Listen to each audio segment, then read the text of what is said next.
They said she was worthless, a burden chained to a fence in the scorching sun, sold to pay a dead man's debt. The town laughed. The banker smiled. And Mira Langley knew she had minutes before her life became someone else's property. But then a shadow fell across the dirt, a tall cowboy with silver in his pocket and sorrow in his eyes. What he did next silenced an entire town and changed two broken lives forever. This is the story of the girl they called a burden, and the land that made her a queen. Stay with me until the end and comment what city you're watching from.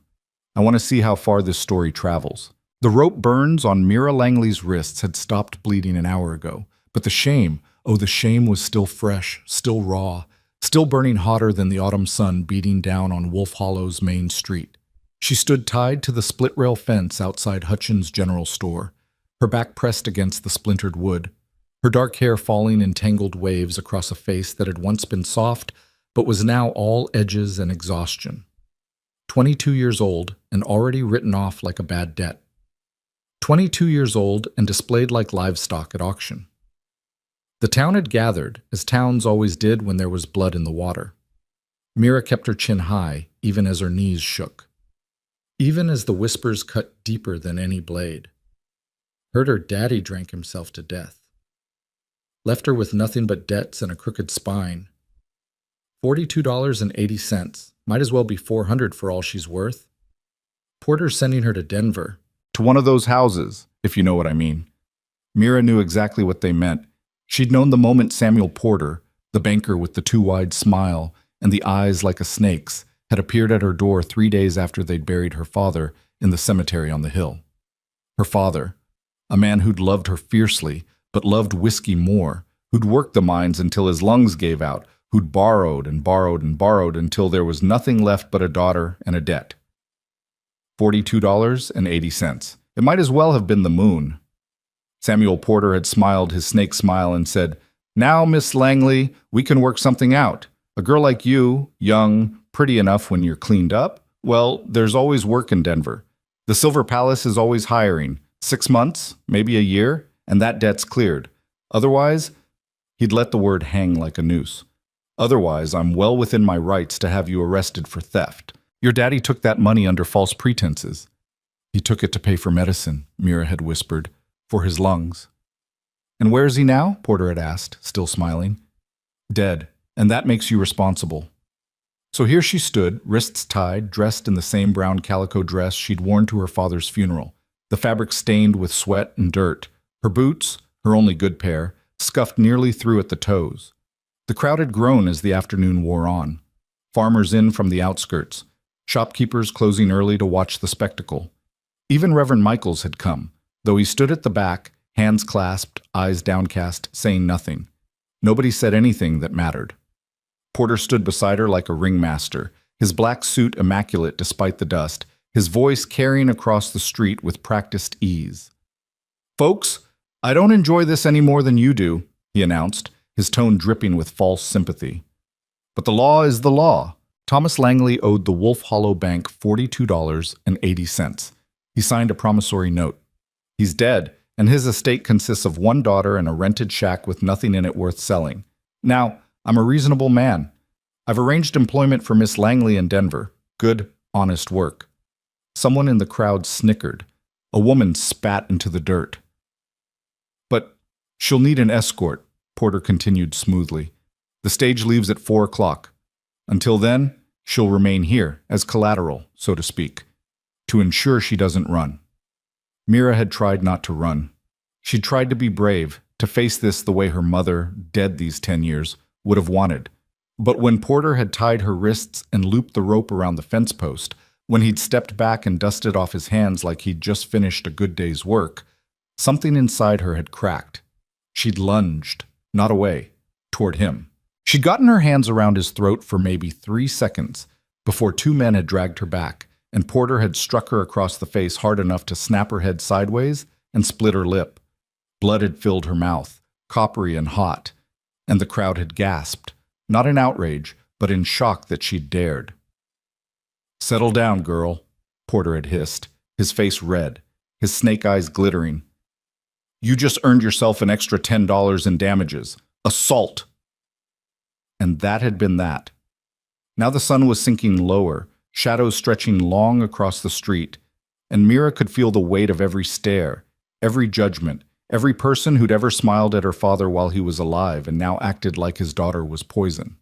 She closed her eyes and thought about running anyway, about waiting until dark, gnawing through the ropes with her teeth if she had to, disappearing into the hills.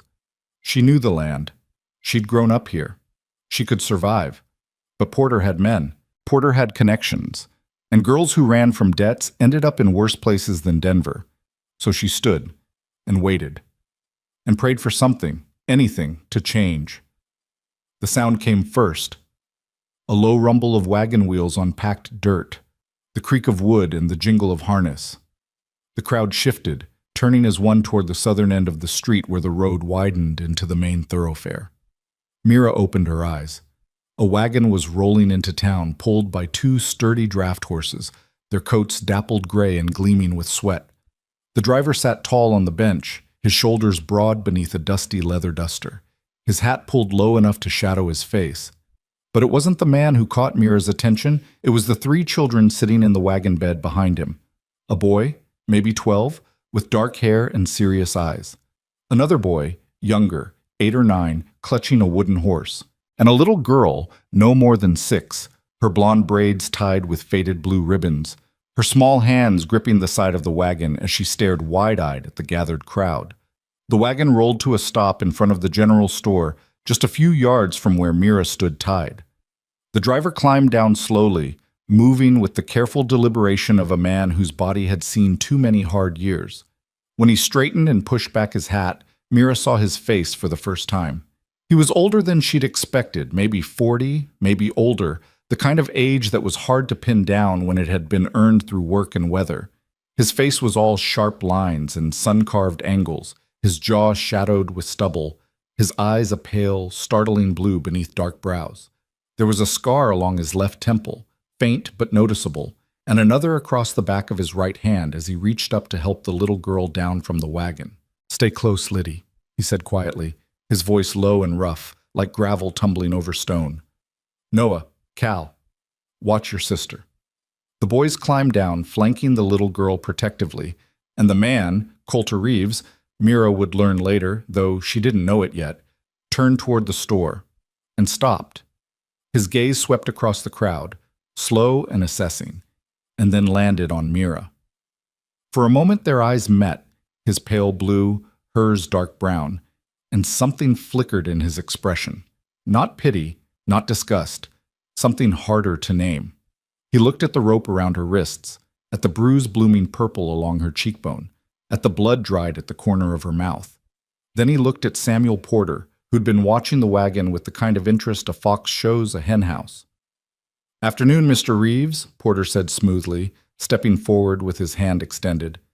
"Didn't expect to see you in town today." Coulter didn't take his hand. "Porter." The banker's smile didn't falter, but his hand dropped. "Just handling a bit of business, nothing that concerns you." Coulter's gaze shifted back to Mira, then to the crowd, then back to Porter. "That girl, what's her crime?" Porter waved a dismissive hand. "Debt. Her father died owing the bank. She's being relocated to Denver to work it off." "Work it off how?" The question was quiet, but it carried. Porter's smile tightened. "That's between her and her new employer." "How much?" "I beg your pardon?" "The debt." Coulter's voice hadn't changed, still low, still rough. But there was something under it now, something cold and immovable. "How much?" Porter hesitated, his eyes narrowing. $52.80, 42 for the original loan, 10 for damages. Damages? "She attacked me." Porter gestured to his throat where faint red marks were still visible. "Witnesses saw it." Coulter looked at Mira again. She stared back, her breath shallow, her mind racing. She didn't know this man, didn't know why he was asking, didn't dare hope it meant anything. $52.80, Coulter repeated. "That's what you're selling her for." Porter's face flushed. "I'm not selling anyone, Mr. Reeves. This is a legal matter." "You tied-byed her to a fence and called the town to watch." Coulter stepped closer, and despite the fact that Porter was a head shorter, the banker took a step back. That's not law. That's a show. The crowd had gone silent. Even the children in the wagon had stopped fidgeting, sensing the shift in the air. Porter licked his lips. The debt is still owed. I'll pay it. The words dropped like stones into still water. Mira's breath caught. Porter blinked. The crowd murmured, a ripple of confusion and curiosity. You'll... What? Porter stammered. I'll pay the debt. Coulter reached into his coat and pulled out a worn leather pouch. He opened it, counted out coins slowly, silver dollars mostly, with a few gold eagles, and stacked them on the edge of the wagon bed. $52.80. Count it. Porter stared at the money like it might bite him. Mr. Reeves, I don't think you understand. I understand a man died and left his daughter with a debt she didn't make. Coulter's voice was still quiet, but it cut through the murmurs like a blade. I understand you're about to put her on a stage to Denver to work in a whorehouse, and I understand that if I pay what's owed, she's free. Am I wrong? Porter's mouth opened, closed, opened again. No, he said finally, his voice tight. You're not wrong. Then take the money. Porter looked at the coins, at Coulter, at Mira, still tied to the fence, her eyes wide and disbelieving. Then he stepped forward and swept the money into his hands, counting quickly, his fingers shaking slightly.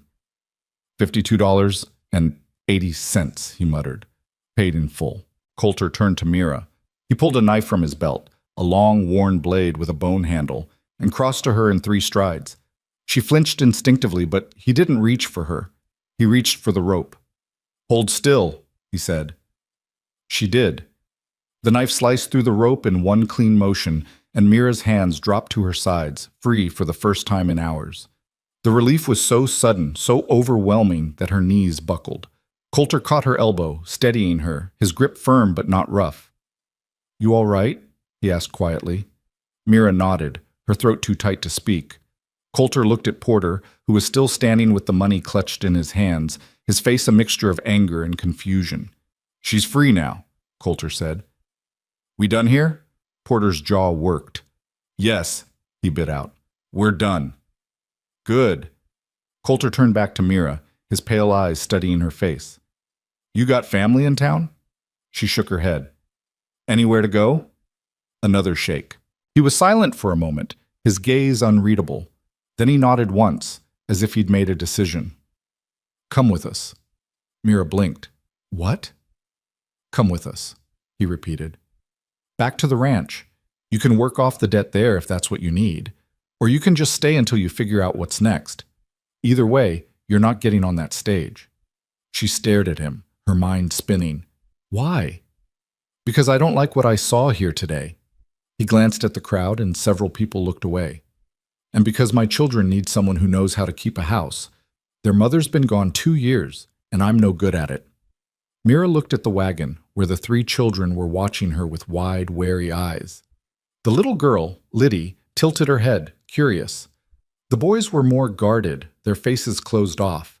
But they didn't look cruel, just cautious. I don't know you, Mira said softly. No, Coulter agreed. You don't. But you don't know anyone in Denver either, and I'm offering you a choice. That's more than you had 5 minutes ago. He was right. And Mira, who had stopped believing in miracles somewhere around the time her father's coffin had been lowered into the ground, felt the faintest flicker of something she didn't dare name. Hope. Okay, she whispered. Coulter nodded. He turned to the children. Noah, help her into the wagon. Cal, make room. The older boy climbed down and extended a hand to Mira, his expression solemn. She took it, her legs shaking, and let him guide her to the wagon bed. She climbed in carefully, her body aching from hours of standing in the sun, and settled onto a rough wool blanket near the back. Liddy scooted closer, her small face serious. Are you coming home with us? Mira's throat tightened. I think so. Good, Liddy said simply. Daddy burns the biscuits. Despite everything, despite the fear and the exhaustion and the sheer unreality of the last few minutes, Mira felt her lips twitch. Not quite a smile, but close. Coulter climbed back onto the driver's bench and gathered the reins. He glanced back once, his eyes meeting Mira's, and nodded. Then he turned to the crowd, his voice carrying, "Anyone got a problem with this? Speak now." No one spoke. Good. He flicked the reins and the horses started forward, the wagon rolling slowly down the main street. The crowd parted, silent, watching as the girl who'd been tied to a fence disappeared into the dust. Mira didn't look back. She kept her eyes forward, her hands folded in her lap, her heart pounding so hard she thought it might break free from her chest. Behind her, the town of Wolf Hollow faded into the distance. Ahead, the sun was setting, spilling gold and crimson across the sky, and the road stretched out into the unknown. The Reeves Ranch sat 15 miles south of Wolf Hollow, nestled in a valley where the land rolled green and gold, dotted with clusters of pine and aspens that whispered in the wind. The house itself was modest, a 2-story frame structure with a wide porch and a roof that had seen better days, but it was solid, and it was surrounded by the kind of space that made Mira's breath catch. Pastures stretched out in every direction, bordered by split-rail fences and dotted with cattle. A barn stood to the east, red paint fading but sturdy, with a corral beside it where horses grazed in the twilight. Beyond that, the land rose into foothills, dark against the deepening sky. It was beautiful, and it was more than Mira had ever dreamed of. The wagon rolled to a stop in front of the house, and Coulter climbed down, his movements slow and deliberate. He helped Liddy down first, then turned to Mira. "Come on," he said. "I'll show you inside." Mira climbed out of the wagon, her legs stiff and aching, and followed him up the porch steps. The wood creaked under her weight, and she could see where boards had been patched, where nails had been hammered in at odd angles. It was a house held together by necessity, not luxury. Coulter pushed open the front door and stepped aside, letting her enter first. The interior was dim, lit only by the fading light through the windows. The main room was large, with a stone fireplace on one wall and a long wooden table in the center. The furniture was sparse, a pair of worn chairs, a battered sofa, a bookshelf with more gaps than books. Everything was clean, more or less, but there was a weariness to it, a sense of a place that had been tended out of duty rather than love. Liddy ran past Mira and climbed onto one of the chairs, her small feet swinging. Noah and Cal followed more slowly, lingering near the door as if unsure what came next. Coulter closed the door and set his hat on a peg. "Kitchen's through there," he said, nodding toward a doorway on the left. "Bedroom's upstairs. There's a spare room, used to be the sewing room, but it's empty now. You can have that." Mira nodded, her throat tight. "Thank you." He looked at her for a long moment, his expression unreadable. "You don't owe me thanks. You'll earn your keep, same as anyone." "I will," Mira said quickly. "I promise. I'm a good worker. I can cook, clean, mend, whatever you need." "Good." He crossed to the fireplace and knelt to start building a fire. "Supper's usually around 6. I'll show you the kitchen tomorrow, let you get the lay of things. Tonight, just rest. You look like you need it." Mira wanted to argue, to insist she could start now, prove she was worth the $52.80 he'd spent on her. But her body was screaming for rest, and her mind was a tangled mess of fear and gratitude and sheer disbelief. "Thank you," she said again, softer this time. Coulter didn't turn around. "Noah, show her the spare room. Cal, help me with the fire. Liddy, get the bread from the wagon." The children moved, each one slipping into their role like they'd done it 100 times before. Noah motioned for Mira to follow him, and she did, climbing the narrow staircase to the second floor. The spare room was small, barely big enough for a bed and a chest of drawers, but it had a window that looked out over the valley, and the bed, though narrow, was covered in a clean quilt. "This is it," Noah said quietly. He stood in the doorway, his hands shoved in his pockets, his dark eyes watching her carefully. "There's a wash basin in the corner, water pumps out back." "Thank you," Mira said. "Noah, right?" He nodded. "Thank you, Noah." He shrugged, uncomfortable, and turned to leave, but he paused at the door, glancing back. "My pa doesn't do things like that. What he did in town." Mira frowned. "What do you mean?" "He doesn't interfere. He keeps to himself, keeps us to ourselves." Noah's voice was flat, matter-of-fact. "So if he brought you here, it's because he thinks you're worth it. Don't prove him wrong." Before Mira could respond, he was gone, his footsteps echoing down the stairs. She stood alone in the small room, her heart pounding, and sank slowly onto the edge of the bed. Worth it. She didn't feel worth anything. She felt like a girl who'd been tied to a fence and put on display, a girl whose father had drunk himself to death and left her with nothing but shame. But Coulter Reeves had paid $52.80 to cut her loose, and she would spend every day proving Noah right. Mira woke to the sound of roosters crowing and the pale light of dawn creeping through the window. For a moment, she didn't know where she was. Then it came back in a rush, the fence, the crowd, the stranger with the pale blue eyes who'd bought her freedom. She sat up slowly, her body aching, and looked around the small room. Someone had left a jug of water on the chest of drawers, along with a clean towel and a bar of soap. Mira stared at them for a long moment, her throat tight, then rose and washed her face and hands, scrubbing away the dust and dried blood until her skin was pink and raw. When she came downstairs, the house was already awake. Coulter stood at the stove, frowning at a pan of something that looked like eggs but smelled faintly of burnt leather. Noah and Cal sat at the table, poking at plates of toast with the kind of resignation that suggested this was a common occurrence. Liddy sat on the floor near the fireplace, braiding the tail of a rag doll. Coulter looked up when Mira appeared, and something flickered in his expression. Surprise, maybe, or relief. "Morning?" "Morning," Mira said quietly. "Can I help?" He glanced at the stove, then at her, and stepped aside without a word. Mira crossed to the stove and looked at the pan.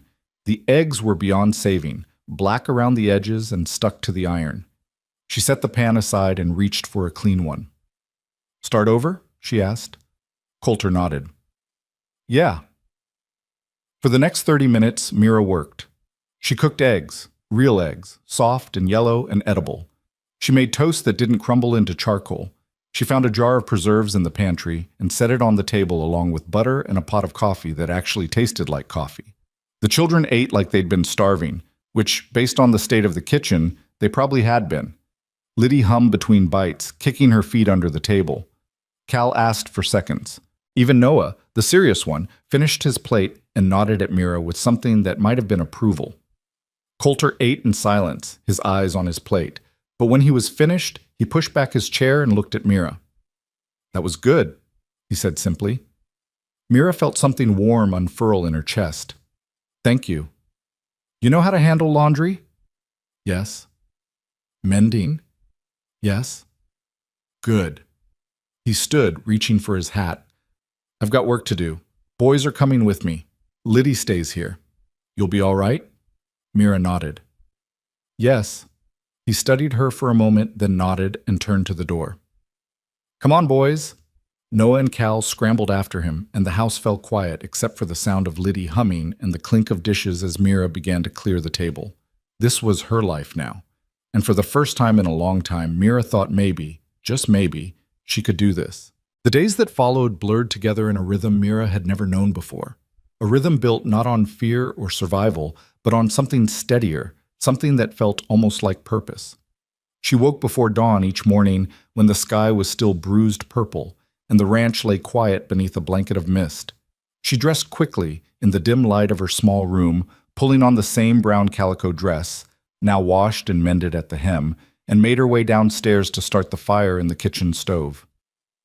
By the time Coulter and the boys came down, the house would be warm and the smell of coffee would fill the air like a promise. Breakfast became her first victory. Real eggs, not charred. Biscuits that rose instead of sitting like stones on the plate. Bacon fried crisp and sausage gravy thick enough to coat a spoon. She watched the way Noah's shoulders relaxed when he sat down to a hot meal.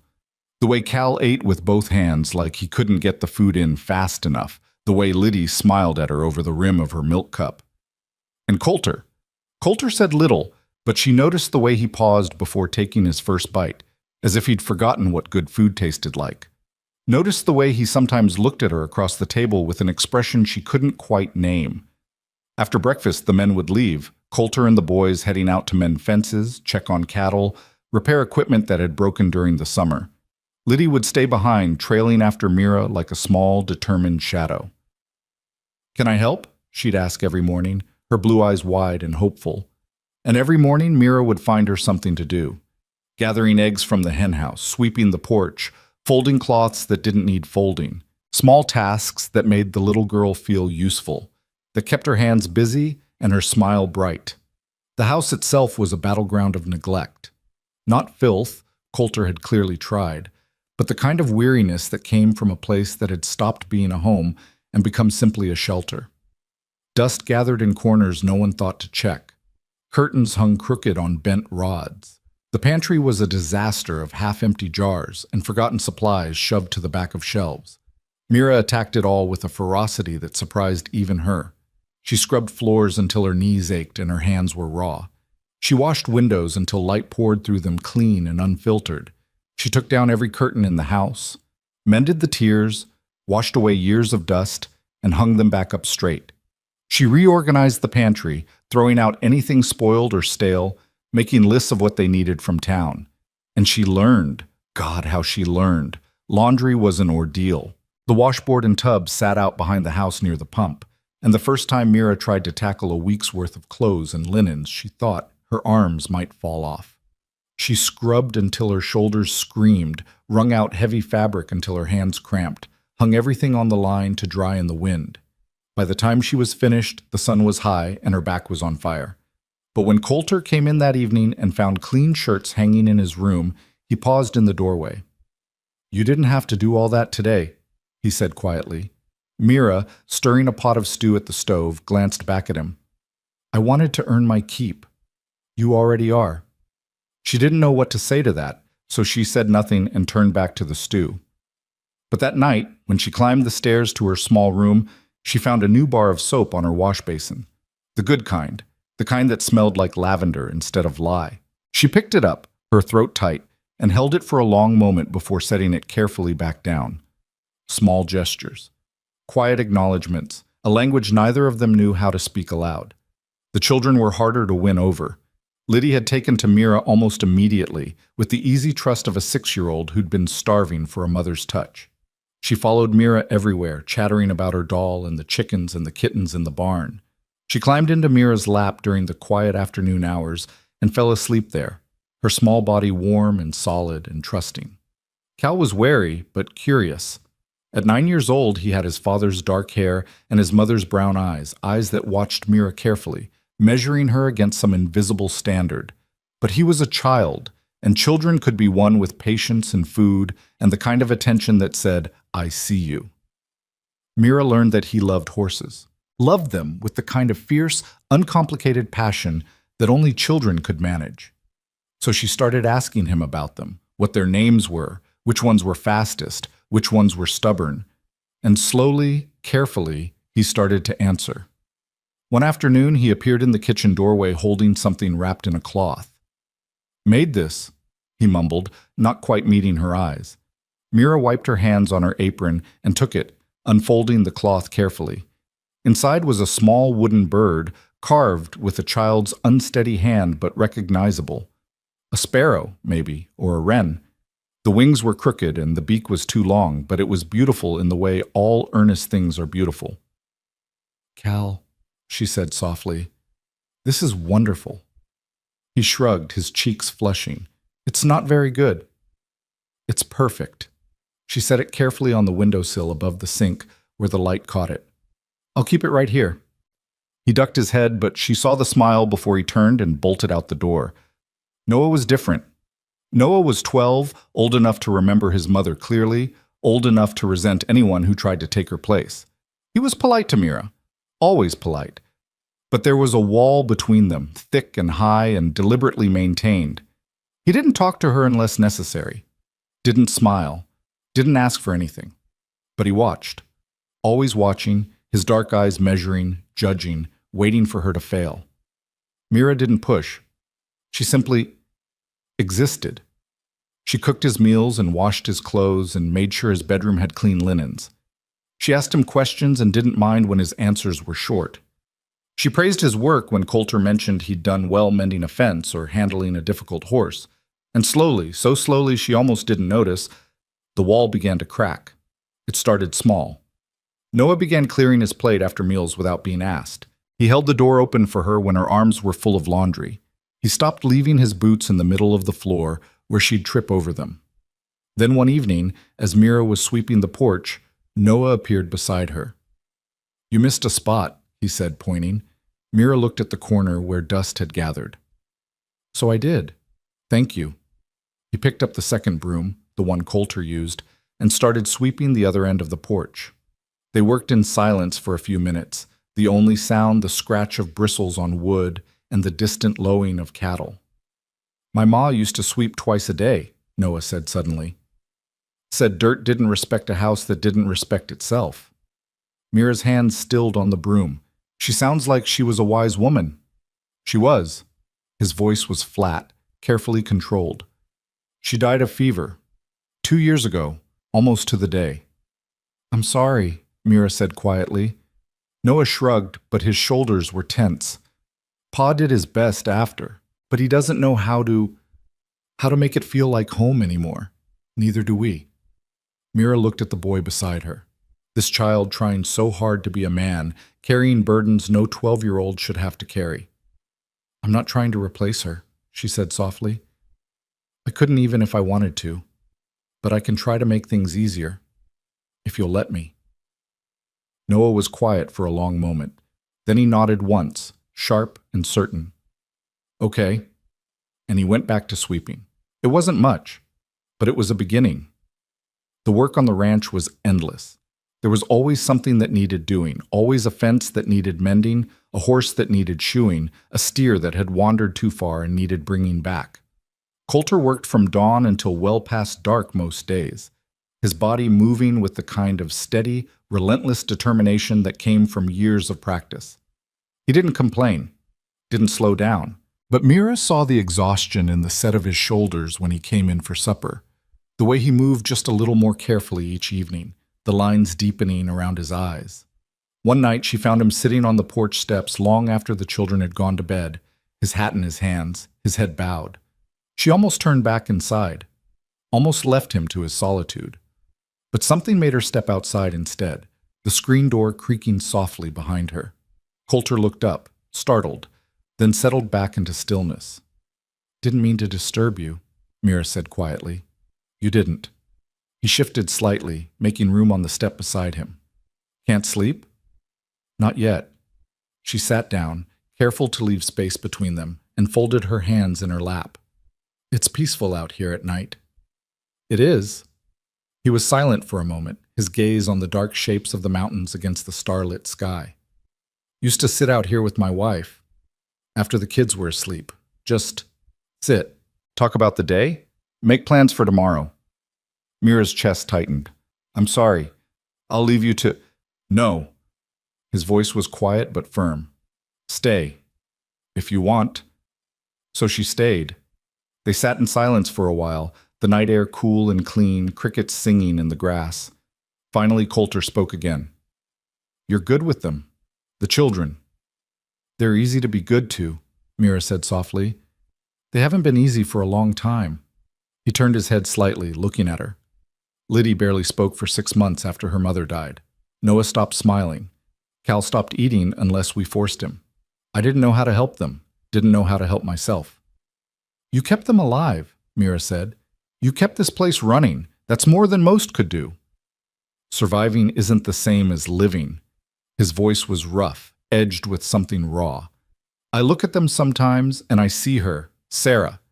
The way Liddy tilts her head, the way Cal laughs, when he laughs. And it hurts so much I can't breathe. But then I feel guilty for hurting because they need me to be strong. And I don't know how to be both." Mira didn't know what to say. Didn't have words for grief this deep, this complicated. So she did the only thing she could think of. She reached out and placed her hand over his where it rested on the step between them. Coulter went very still. Then, slowly, his fingers curled around hers, holding on like she was the only solid thing in a world that had tilted sideways. "Thank you," he said quietly, "for being here, for everything." "You gave me a life when I had none," Mira whispered. "I'm the one who should be thanking you." They sat like that for a long time, hands clasped, two broken people holding each other up beneath a sky full of stars. The weeks passed, and autumn deepened into the kind of gold and crimson beauty that made Mira's heart ache.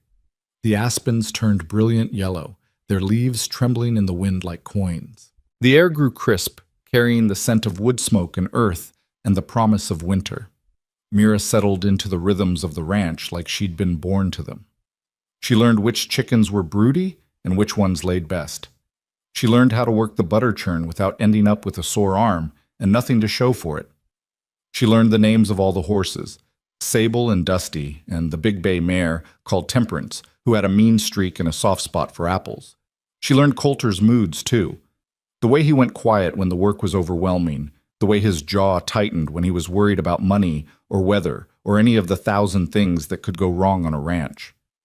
She learned to read the tension in his shoulders, to know when to offer help and when to simply make sure there was hot coffee waiting when he came inside.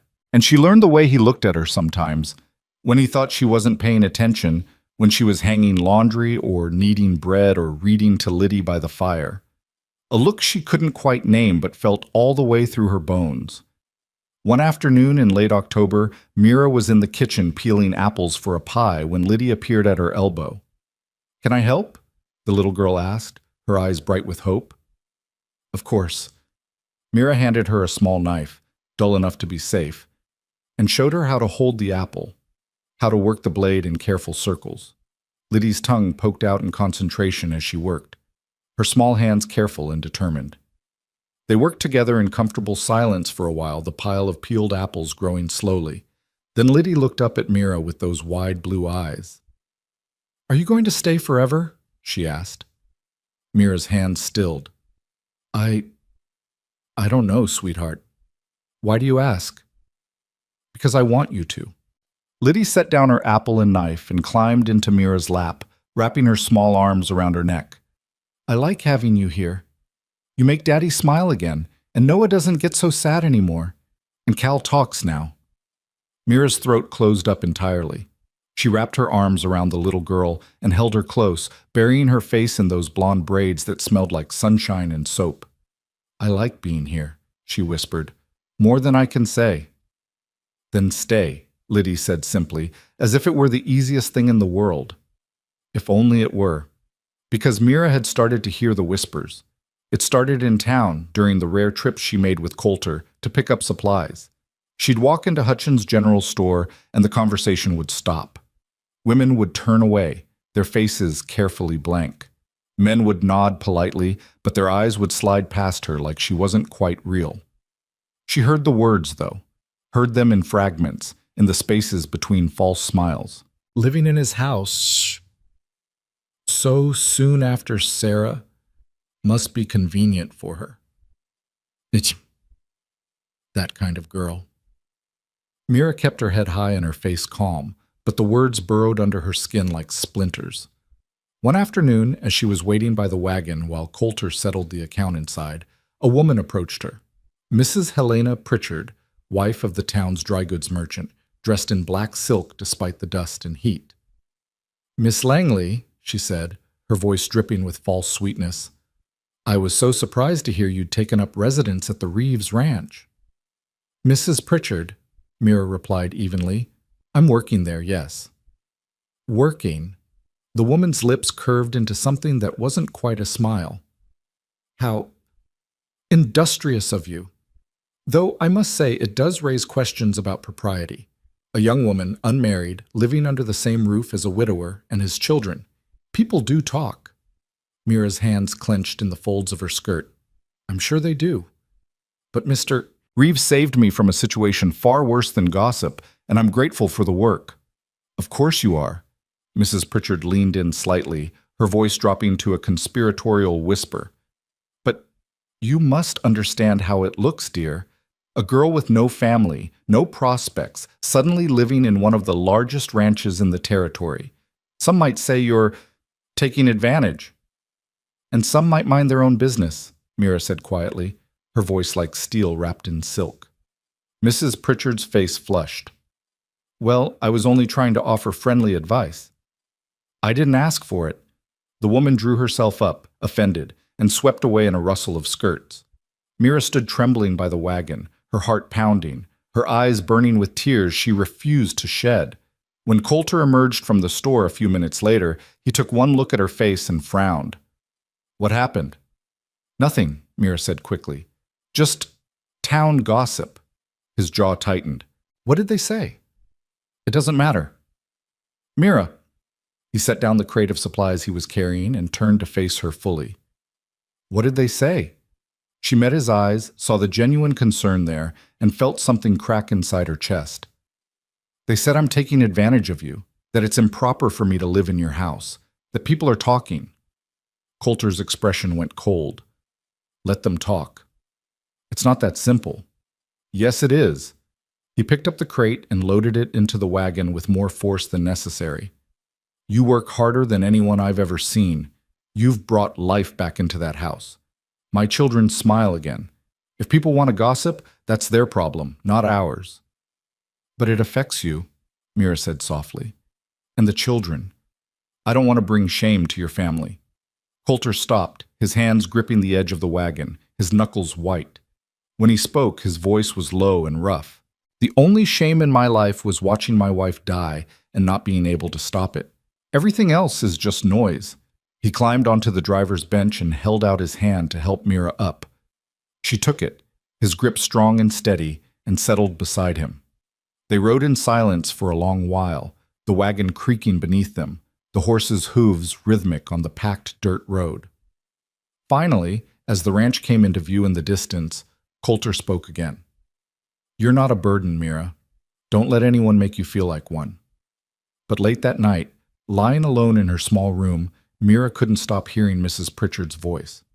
Couldn't stop wondering if the woman was right, if she was taking something she hadn't earned, if her presence here was doing more harm than good. She pressed her face into her pillow and let herself cry, quiet, careful tears that no one would hear.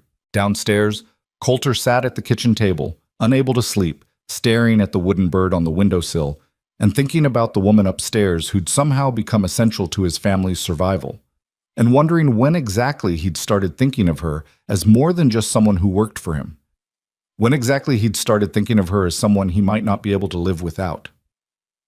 The first snow came in early November, light and tentative, dusting the valley in white that melted by noon. But it was a warning. Winter was coming, and winter on a ranch meant preparation, meant hard work, meant hoping you'd done enough to survive until spring. Mira threw herself into the work with renewed determination. She helped Coulter and the boys move firewood from the pile near the barn to the covered porch, stacking it neatly where it would stay dry. She checked every window for drafts, stuffing rags into cracks and gaps. She inventoried the pantry and made lists of what they'd need to lay in before the roads became impassable.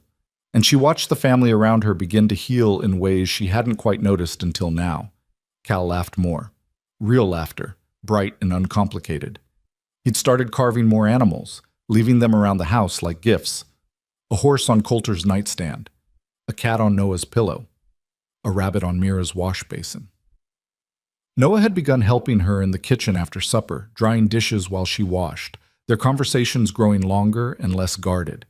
He told her about school, about the books he loved, about his dreams of maybe leaving the ranch someday, not because he didn't love it, but because he wanted to see what else the world held.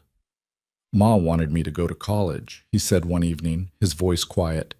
"Said I was smart enough, but after she died, it didn't seem important anymore."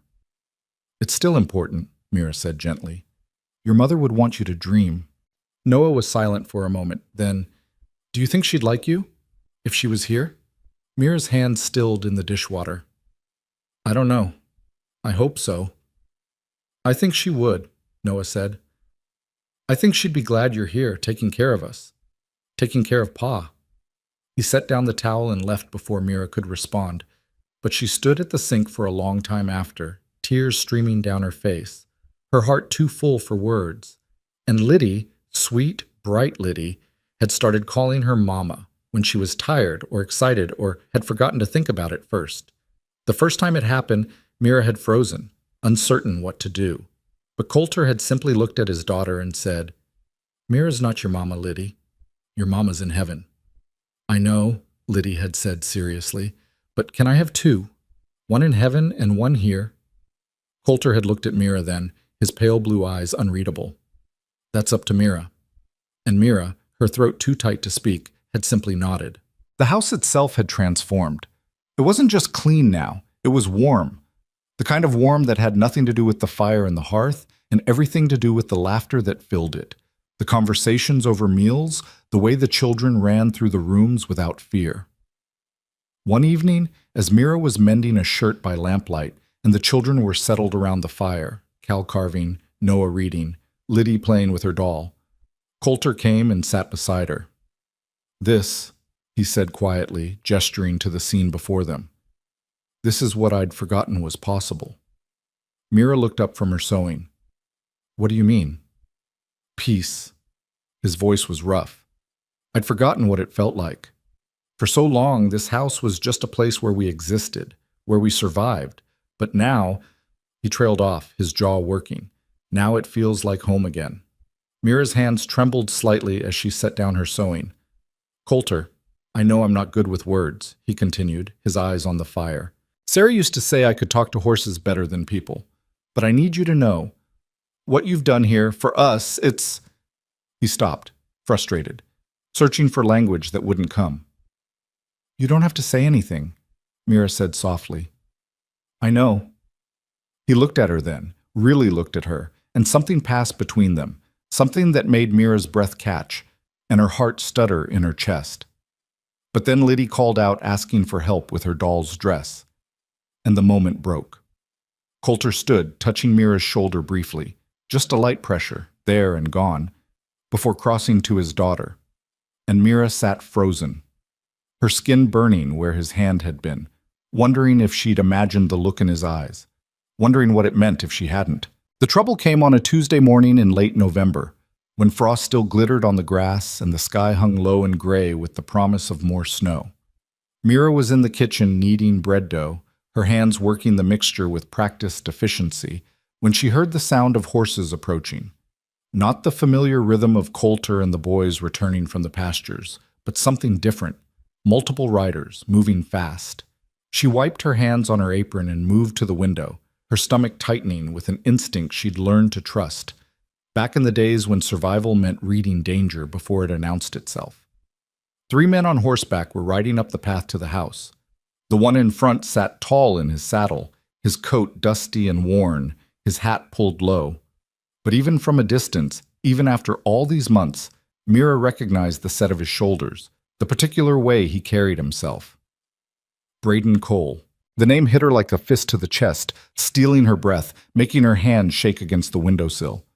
Braden Cole, who'd worked the mines with her father. Braden Cole, who'd loaned her father money for whiskey when the banks wouldn't. Braden Cole, who'd shown up at their shack 3 days before Samuel Porter had, his smile too wide and his intentions too clear. Your daddy owed me $30, girl, he'd said, standing in her doorway while she'd tried to hold it shut against him. But I'm a reasonable man. We can work out other arrangements. She'd locked the door that night and every night after, sleeping with a knife under her pillow, until Porter had tied her to that fence and Coulter had cut her free. And now Braden was here. Liddy, Mira said quietly, forcing her voice to stay calm even as her heart hammered against her ribs. Go upstairs to your room. Don't come down until I say. The little girl looked up from where she was playing with her doll on the floor, her eyes going wide at something in Mira's tone. Why? Please, sweetheart, right now. Liddy scrambled to her feet and ran for the stairs, her small footsteps echoing in the sudden silence. Mira moved to the door and stepped out onto the porch, just as the 3 riders came to a stop in front of the house. Braden dismounted slowly, deliberately, his eyes locked on her the entire time. He was older than she remembered, maybe 40, with graying hair and a face that had been handsome once but now just looked hard and mean. The 2 men with him were younger, rougher, the kind of hired guns you could find in any saloon if you had the money and the lack of conscience. Well, well, Braden said, his voice carrying that same false charm she remembered. Little Mira Langley, thought I'd lost you when Porter put you on display in Wolf Hollow. Imagine my surprise when I heard you'd ended up here, playing house with the rich rancher. Mira kept her voice steady, her hands hidden in the folds of her apron where he couldn't see them shaking. Mr. Cole, you're trespassing. I suggest you leave. Trespassing? He laughed, a sound like gravel scraping metal. That's a big word for a girl who used to live in a shack that leaked when it rained, but I guess you've learned some manners since Reeves took you in. Tell me, what arrangement did you work out with him? Must have been real special for him to pay your daddy's debt to Porter. That debt was paid in full. I don't owe anyone anything. See, that's where you're wrong. Braden took a step forward, his boots heavy on the porch steps. Your daddy owed me $30 too. Money I loaned him in good faith. Money that's still owed, even if he's dead. So either you pay me what's due, or... He smiled, and it was the smile of a predator. Or we revisit those other arrangements I mentioned. I don't have $30. No, but your rancher does. Seems to me he's got plenty. So you ask him real nice, or I'll ask him myself. Mr. Reeves isn't here, Mira said, lifting her chin even as fear coiled tight in her gut. And when he returns, I'm sure he'll have the sheriff with him to escort you off his property. Braden's smile widened. You always did have spirit. Your daddy used to talk about that, how you'd fight him when he came home drunk. Said you were too smart for your own good. He leaned against the porch rail, casual, confident. But here's the thing, Mira. I've been patient, real patient, waiting for the right time. And it seems to me that time is now. One of the men behind him, a thin, scarred man with nervous hands, shifted in his saddle. Boss, maybe we should... Shut up, Pike, Braden said without turning around. The lady and I are having a conversation. But there's no conversation to have, Mira said firmly. You need to leave. Now. Or what? Braden pushed off the rail and took another step forward, close enough now that Mira could smell the whiskey on his breath. You gonna make me? You and what army? That rancher's out in the fields with his boys, and you're here all alone except for that little blonde girl I saw running upstairs. Cute kid. Wonder how much Reeves would pay to keep her safe. The threat hung in the air like poison. Mira's hand moved instinctively to her apron pocket, where she'd started carrying a small kitchen knife after the whispers in town had grown sharper. Her fingers closed around the handle. Touch her, Mira said quietly, her voice dropping to something cold and deadly. And I'll kill you myself. Braden laughed again. There's that spirit. But you're outnumbered, girl, 3-1, and we're not leaving without either money or... The sound of horses approaching cut him off mid-sentence. Everyone turned as Coulter and the boys came riding up fast, alerted by one of the ranch hands who'd seen the strangers approaching. Coulter pulled his horse to a stop 20 feet from the porch, his hand resting on the rifle strapped to his saddle, his pale blue eyes assessing the situation in an instant. Noah and Cal reined in behind him, both boys tense and watchful. Gentlemen, Coulter said, his voice carrying across the yard with quiet authority, you're on my land without invitation. State your business or leave. Braden turned to face him, that same easy confidence never wavering. Coulter Reeves. Heard a lot about you. Big rancher, rich man who likes to play hero. He gestured toward Mira. This girl's daddy owed me $30. I'm here to collect. Miss Langley's debts were paid, Coulter said evenly. By me, to Samuel Porter. If you have an issue with that, take it up with him. Porter's debt, sure, but not mine. I loaned Thomas Langley money before Porter ever did, money that's still owed. You have proof of this loan? Braden's smile flickered. A man's word is his proof. Not on my ranch, it isn't. Coulter dismounted slowly, his movements deliberate, and walked toward the porch. He positioned himself between Braden and Mira, his body a solid wall. You have paperwork. Bring it to town. We'll settle it proper through the bank and the law. But you don't come to my home and threaten my household. We clear? Your household. Braden's eyes flicked to Mira, then back to Coulter. That what she is now? Part of your household? Heard she's more than just the help. Heard she's keeping your bed warm at night. The change in Coulter was instant and terrifying. One moment he was still, controlled. The next, his fist connected with Braden's jaw with a crack that echoed across the yard.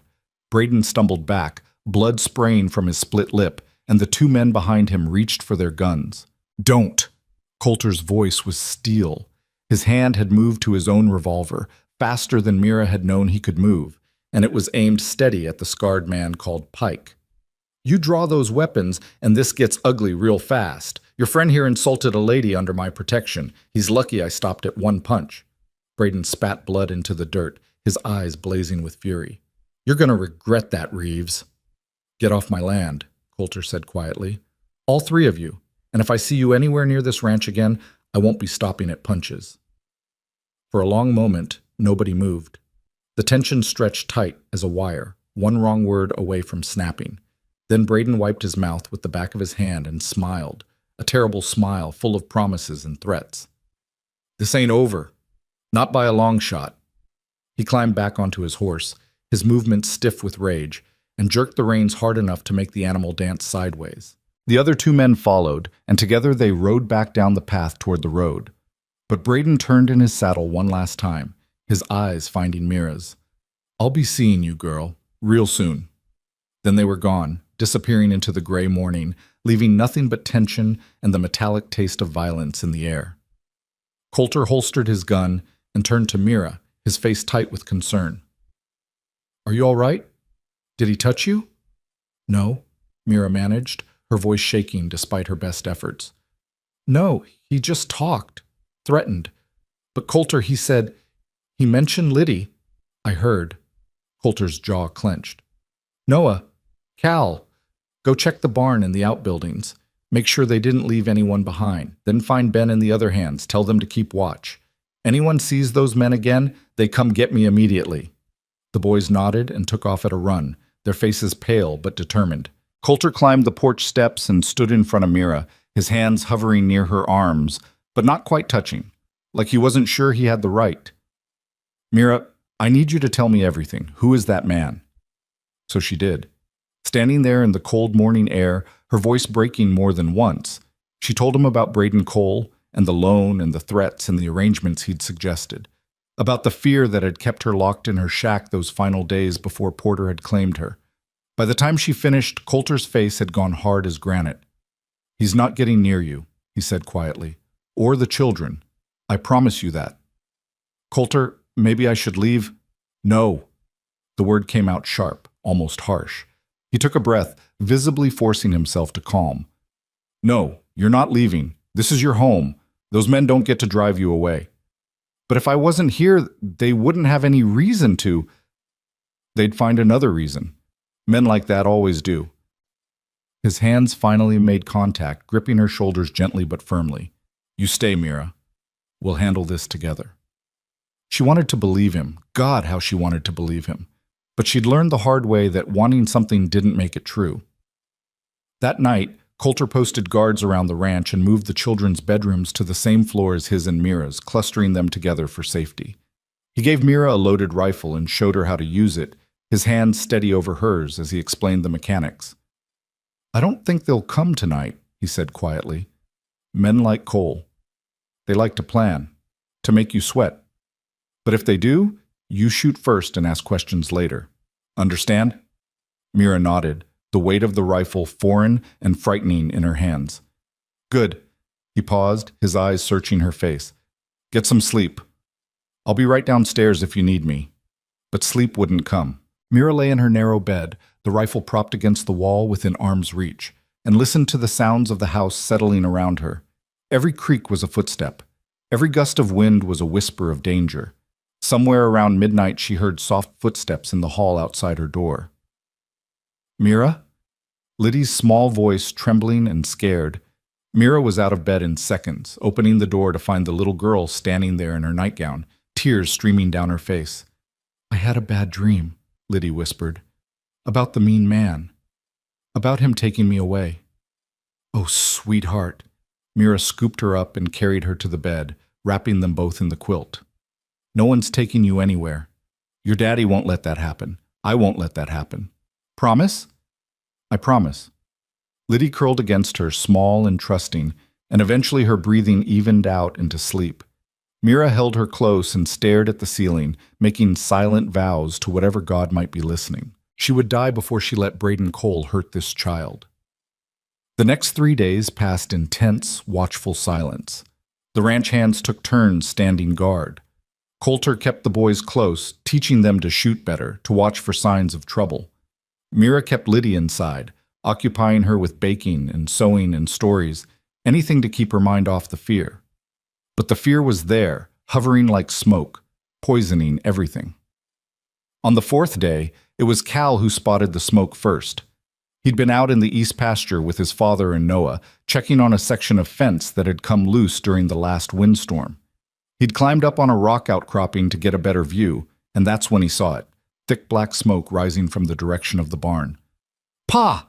he'd screamed, his voice cracking with terror. "Fire! The barn's on fire!" They ran, all three of them, running full out across the fields, Coulter's heart hammering against his ribs with a fear that had nothing to do with property and everything to do with the fact that Mira and Liddy were back at the house. And if someone had set the barn on fire, what else might they have done? The barn was fully engulfed by the time they reached it, flames roaring 20 feet high, the heat so intense they couldn't get within 30 yards. Coulter could hear the horses screaming inside, trapped, panicking, dying. And then he saw Mira.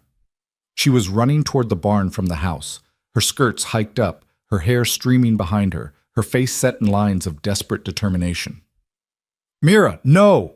Coulter roared, but she was already at the barn doors, already throwing them open despite the wall of heat and smoke that rolled out. "The horses!" she screamed back. "They're trapped!"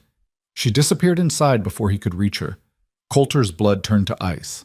He ran toward the barn, dimly aware of Noah and Cal shouting behind him, aware of ranch hands running from all directions with buckets and blankets, but all he could think was that Mira was inside that inferno, and he was about to lose her the same way he'd lost Sarah, to something he couldn't fight or fix or stop.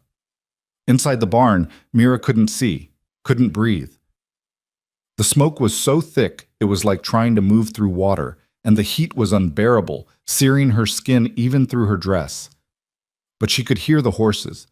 God, their screams would haunt her forever. And she knew their stalls were at the back. She felt her way along the wall, coughing so hard she thought her lungs would tear, her eyes streaming.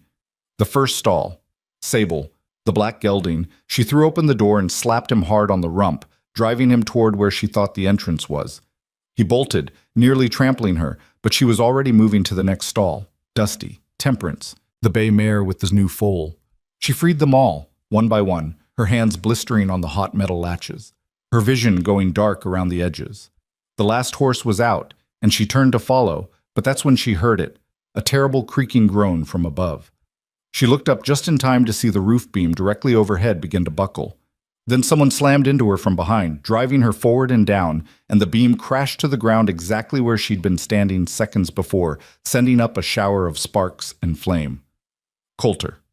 It was Coulter, his body covering hers, his arms wrapped around her head protectively as the barn tried to kill them both. "Move!" he roared in her ear, and together they scrambled toward the entrance, half crawling, half running through the smoke and heat. Behind them, another beam fell, and then another, the whole structure collapsing in on itself like a dying beast. They burst out into the open air and kept moving, kept running until they were far enough away that the heat wasn't scorching their skin. Coulter pulled Mira down to the ground and knelt over her, his hands frantically checking her for injuries, his face black with soot and twisted with fear. "What the hell were you thinking?" he demanded, his voice rough and furious. "You could have died. You almost died." Mira was coughing too hard to answer, her whole body shaking, her hands bloody and blistered. But she'd gotten the horses out, all of them. She could see them milling around the yard, terrified but alive. "The children," she managed to gasp. "Where?" "Liddy's inside with Ben's wife. Noah and Cal are over there." He pointed to where the boys stood at a safe distance, their faces pale with shock. "Everyone's safe. Everyone except you, because you ran into a burning building like a goddamn fool. The horses are not worth your life." He was shaking now, his hands on her shoulders, his eyes blazing with something that went beyond fear into territory neither of them knew how to name. "Nothing is worth your life, do you understand me? Nothing."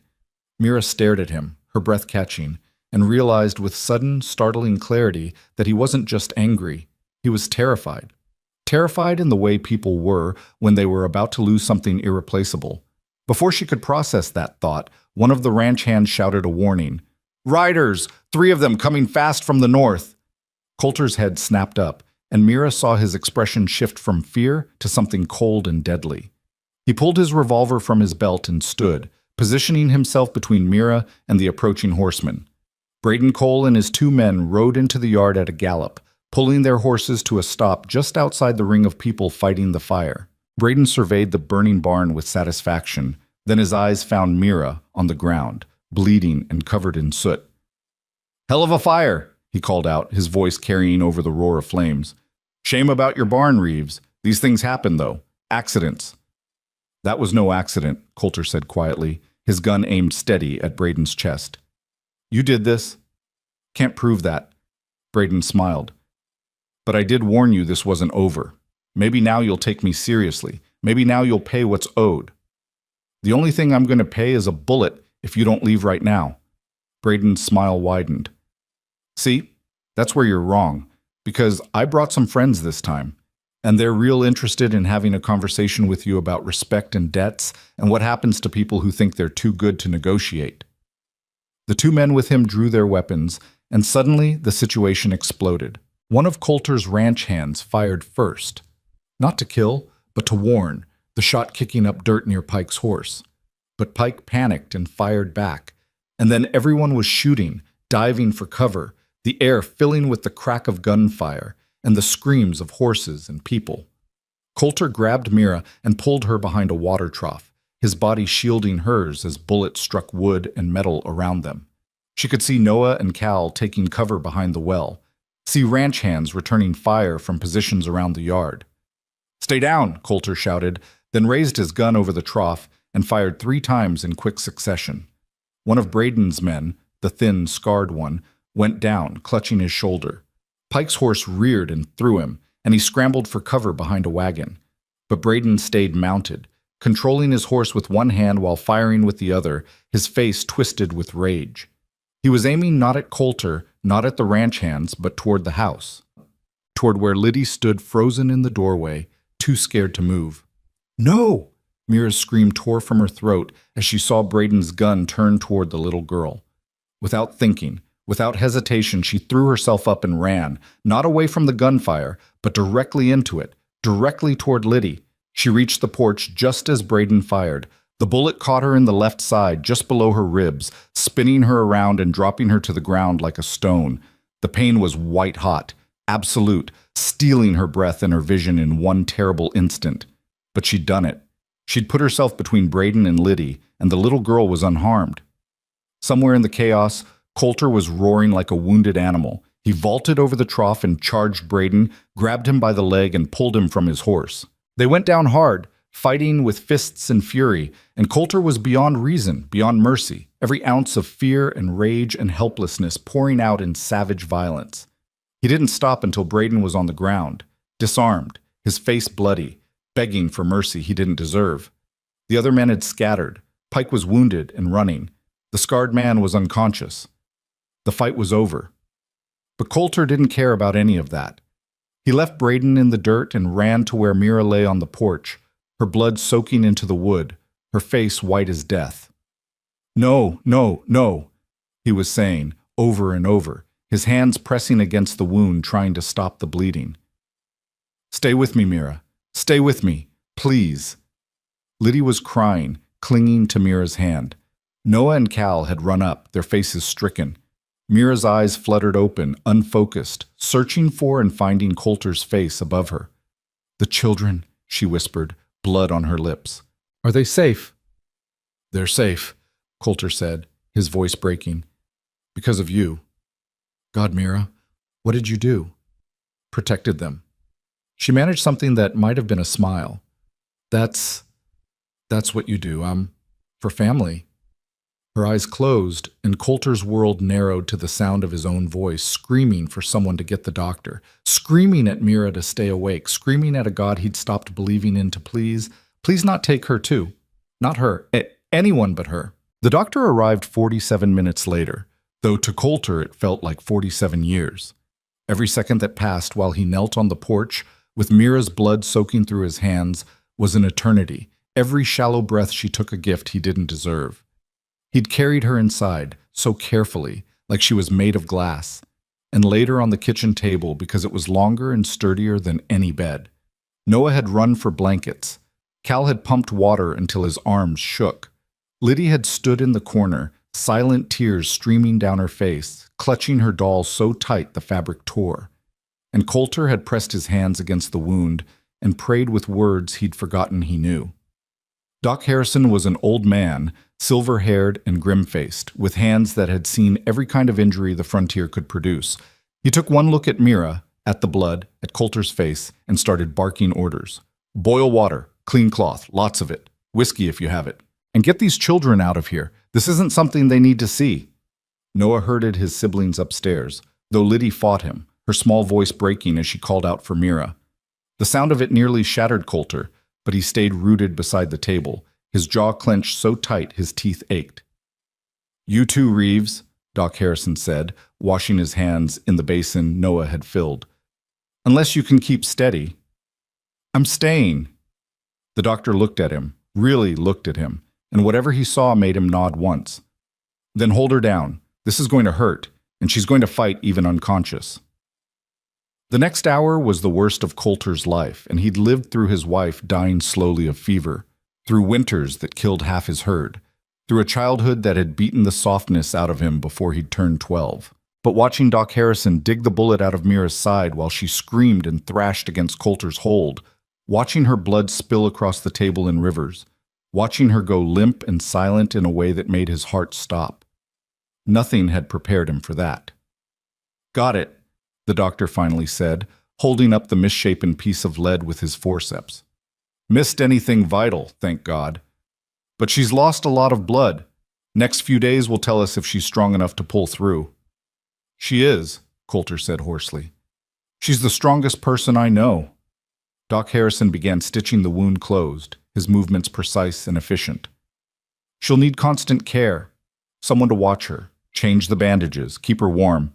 Fever's going to come, always does with wounds like this. When it does, you cool her down with wet cloths, get as much water in her as she'll take, and pray. That's about all you can do. I'll take care of her, Coulter said, whatever she needs. The doctor glanced at him, something knowing in his old eyes. I expect you will. By the time he finished and packed his bag, dawn was breaking. Doc Harrison left instructions and supplies, took the payment Coulter pressed into his hands without counting it, and climbed wearily into his wagon. Reeves, he said before snapping the reins, that girl threw herself in front of a bullet for your daughter. Don't know what arrangement you two have, but that's not something hired help does. That's something family does. Coulter didn't answer, couldn't answer. He just watched the wagon roll away, then turned and went back inside where Mira lay pale and still on the table they'd covered with clean sheets. He stood there for a long moment, his hands curled into fists at his sides, his throat so tight he could barely breathe. Then he bent and lifted her, so gently, so carefully, and carried her upstairs to his bedroom, the one with the largest bed and the window that caught the morning light. He'd slept on the floor if he had to, on the porch, in the goddamn barn ruins. But Mira was getting the best room, the softest bed, every comfort he could provide. Because Doc Harrison was right. What Mira had done, throwing herself between Braden's gun and Liddy, that wasn't duty. That wasn't obligation or repayment for a debt. That was love. And Coulter, who'd spent 2 years keeping everyone at arm's length, who'd convinced himself that he'd never feel anything again after Sarah died, had to face the terrifying truth that he loved her too. Had maybe loved her since that first day in Wolf Hollow, when she'd stood tied to a fence with her chin high and her eyes blazing with defiance. Had definitely loved her somewhere between watching her laugh with his children and seeing her hands shake as she learned to work the butter churn and listening to her read stories by firelight in that soft, musical voice that made the house feel like home again. He loved her. And he'd almost lost her before he'd found the courage to tell her. The fever came that night, just as Doc Harrison had predicted. Mira's body temperature spiked so high that Coulter could feel the heat radiating off her skin when he laid his hand on her forehead. She thrashed in the bed, tangling in the sheets, crying out words that made no sense. Her father's name, something about a fence, fragments of fear and memory. Coulter worked through the night, cooling her with wet cloths, dribbling water between her cracked lips, changing the bandages when blood seeped through. Noah and Cal took turns helping, bringing fresh water from the pump, holding her hand when she seemed to calm at their touch. Liddy refused to leave. She'd dragged her blanket and pillow into Coulter's room and made a nest in the corner, and nothing he said would convince her to go back to her own bed. "I need to be here when she wakes up," the little girl insisted, her bottom lip trembling. "So she knows I'm okay.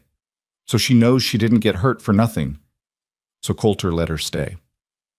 On the second night, Mira's fever broke just before midnight. Coulter was half dozing in the chair beside the bed when he felt her stir, felt her hand move beneath his where he'd been holding it. His eyes snapped open. "Mira?" She turned her head slightly, her eyes fluttering open. They were glazed with pain and confusion, but they were open. They were seeing him. "Coulter?" she whispered, her voice like sandpaper. "Where?" "You're home," he said quickly, leaning forward. "You're safe. The children are safe. Everyone's fine." "Liddy?" The fear in her voice, even weak as she was, made his chest ache. "Right here, sweetheart."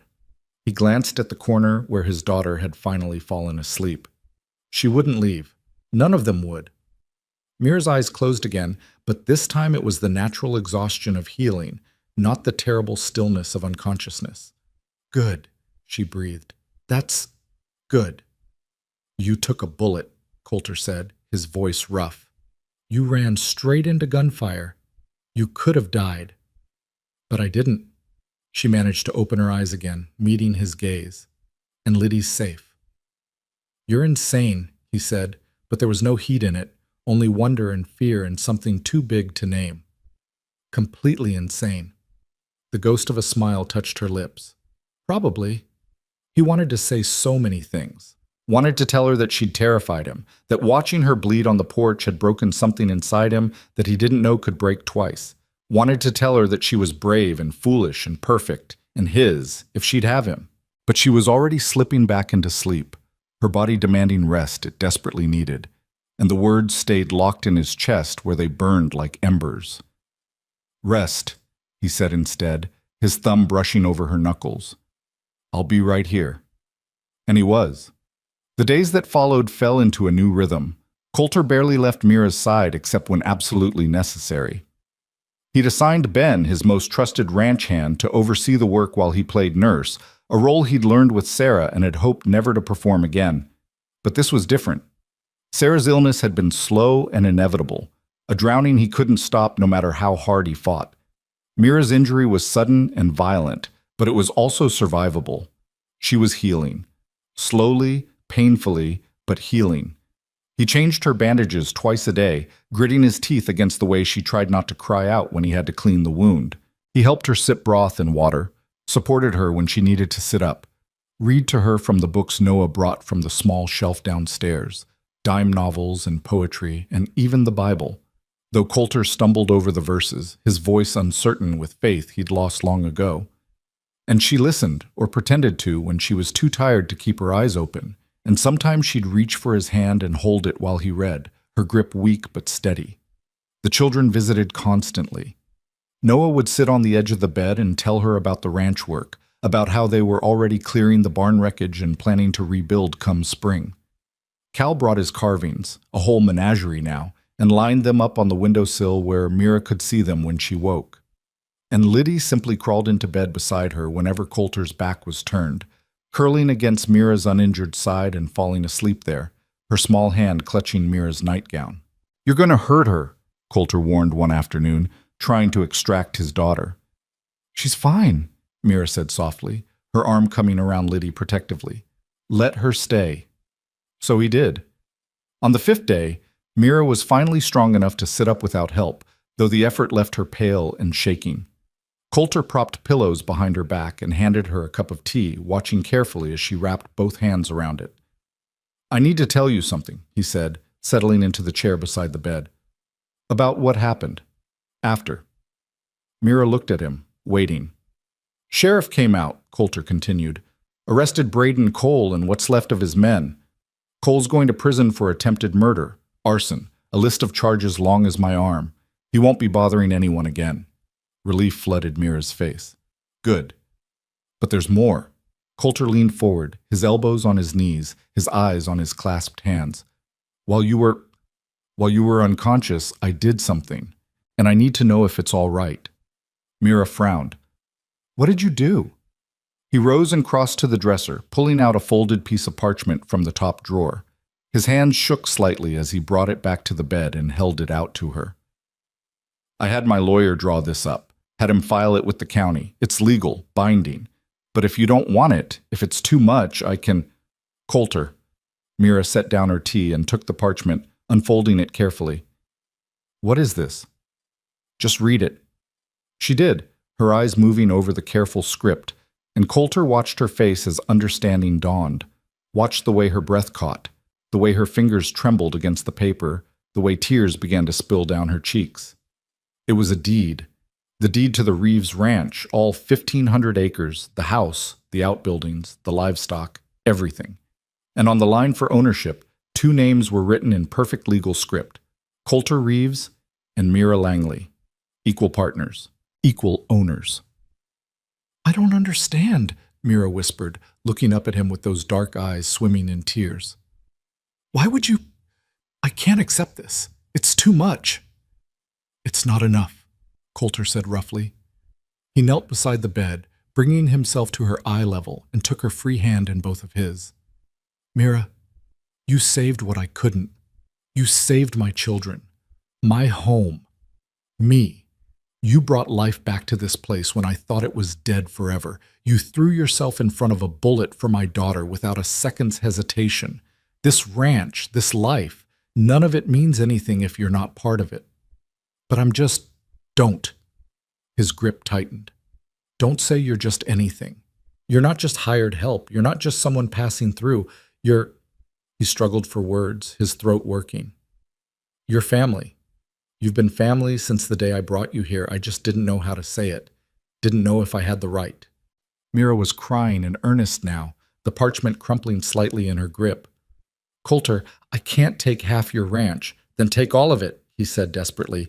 "Take the whole damn thing. I don't care. Just stay. Please. Stay here with us. With me." The silence that followed was broken only by the sound of Mira's quiet sobs and the distant call of a hawk outside the window. Coulter knelt there, his heart hammering, waiting for her to speak, waiting for her to tell him he was a fool, or that she couldn't, or that this was all too much, too fast. But when she finally spoke, her voice was soft and certain. "I don't want the ranch," she said. Coulter's heart sank. "Mira, I want you." The words hit him like a physical blow, stealing his breath, making the room tilt sideways. He stared at her, hardly daring to believe what he'd heard. Mira reached out and cupped his face with her free hand, her palm warm against his cheek. "I fell in love with you somewhere between learning to make decent biscuits and watching you read to your children by firelight. I fell in love with the way you fixed the porch rail without anyone asking, the way you left soap on my wash basin, the way you look at your kids like they're the only thing in the world that matters. I don't need land or deeds or legal papers. I just need you to tell me that what I feel, that it's not just me, that you feel it too." Coulter's vision blurred. He brought his hand up to cover hers where it rested against his face, and when he spoke, his voice broke on the words. "I love you," he said. "God help me, Mira. I love you so much it terrifies me. I thought I'd lost that, the ability to love someone that way. Thought Sarah took it with her when she died. But then you stood on that fence in Wolf Hollow looking like you'd fight the whole town if you had to, and something in my chest just woke up. And every day since, you've made it impossible not to love you more." "Coulter," she breathed, fresh tears spilling. "I don't have pretty words," he continued, the confession pouring out of him now like water through a broken dam. "I'm just a rancher. Just a man who's made more mistakes than he can count. But I swear to you, if you'll stay, if you'll let me, I will spend every day for the rest of my life making sure you never regret it. You and the children, you're my whole world, and I'm asking you to be part of it, not as hired help, not as someone who owes a debt, but as my partner, my equal, my—" He couldn't say the word, couldn't push that far, that fast, even though it burned in his chest begging to be spoken. But Mira said it for him. "Your wife?" The question hung in the air between them, fragile and hopeful and terrifying. Coulter closed his eyes, overwhelmed, and pressed his forehead against their joined hands. "I was going to work up to that. give you time to heal, court you proper. But yes, God, yes, marry me, Mira. Make this official. Make this family complete. I'm covered in bandages and can barely sit up without help, Mira said, but she was laughing through her tears now, the sound bright and incredulous. This is possibly the worst proposal in the history of proposals. Is that a no? That's a yes, you impossible man. She tugged at his hand until he looked up at her, and the smile on her face was the most beautiful thing he'd ever seen. Yes, I'll marry you. Yes, I'll stay. Yes to all of it.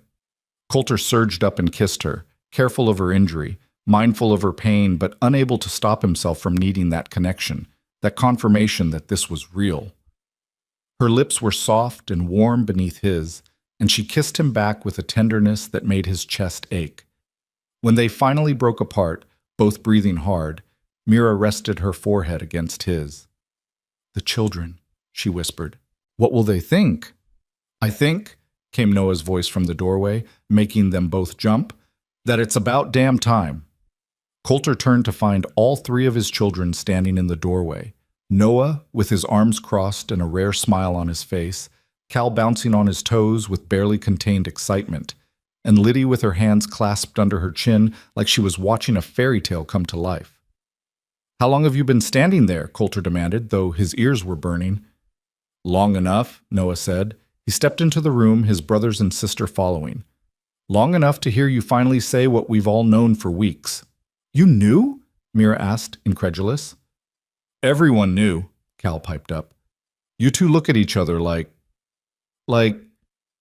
Daddy looked at Mama," Liddy finished softly. She climbed onto the bed and wrapped her arms around Mira's neck, careful of the bandages. "Does this mean you're staying forever? Does this mean you're going to be our mama?" Mira's eyes filled again as she held the little girl close. "If you'll have me." "Yes!" Liddy squeezed tighter. "Yes, yes, yes!" Cal let out a whoop and launched himself onto the bed too, and Noah followed more slowly but with genuine happiness on his face. They piled around Mira, careful of her wound but unable to contain their joy, and Coulter stood back and watched his family. This impossible, beautiful family that had been broken and was now somehow whole again. Mira looked up at him over the children's heads, her eyes shining, her smile tremulous but real. And Coulter smiled back, something he'd thought he'd forgotten how to do, and felt the last piece of his broken heart finally click back into place. Later, after the children had been shooed back to their own rooms and the house had settled into quiet, Coulter returned to find Mira still holding the deed, smoothing her fingers over their two names written side by side.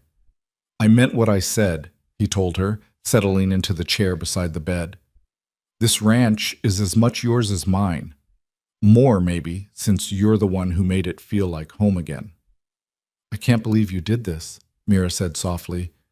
"When everyone in town calls me a burden, when they whisper that I'm taking advantage of you, then everyone in town is a fool." Coulter reached out and took her hand. "You're not a burden, Mira. You never were. You're a gift. One I don't deserve, but am grateful for every single day." "I was so scared," she admitted, her voice dropping to a whisper. "That night when Braden came, when I saw him aiming at Liddy, I didn't think. I just moved." "I know." Coulter's throat tightened. "And I've never been so terrified in my life as when I saw you go down. Not even when Sarah—" He stopped, the old grief still there, but different now, softer somehow. "I thought I'd lost you before I ever had the chance to tell you what you meant to me." "You have me now," Mira said, squeezing his hand, "for as long as you want me." "Forever, then." He lifted her hand to his lips and pressed a kiss to her knuckles. "That's how long I want you, forever." She smiled, that beautiful smile that lit up her whole face, and Coulter felt something in his chest expand until he thought it might burst. This was happiness. Real happiness. Not just the absence of pain, but the presence of joy. He'd thought he'd never feel it again. Thought that part of his life was over. But Mira had proved him wrong. Had walked into his life tied to a fence and bleeding, and somehow managed to save him just as surely as he'd saved her.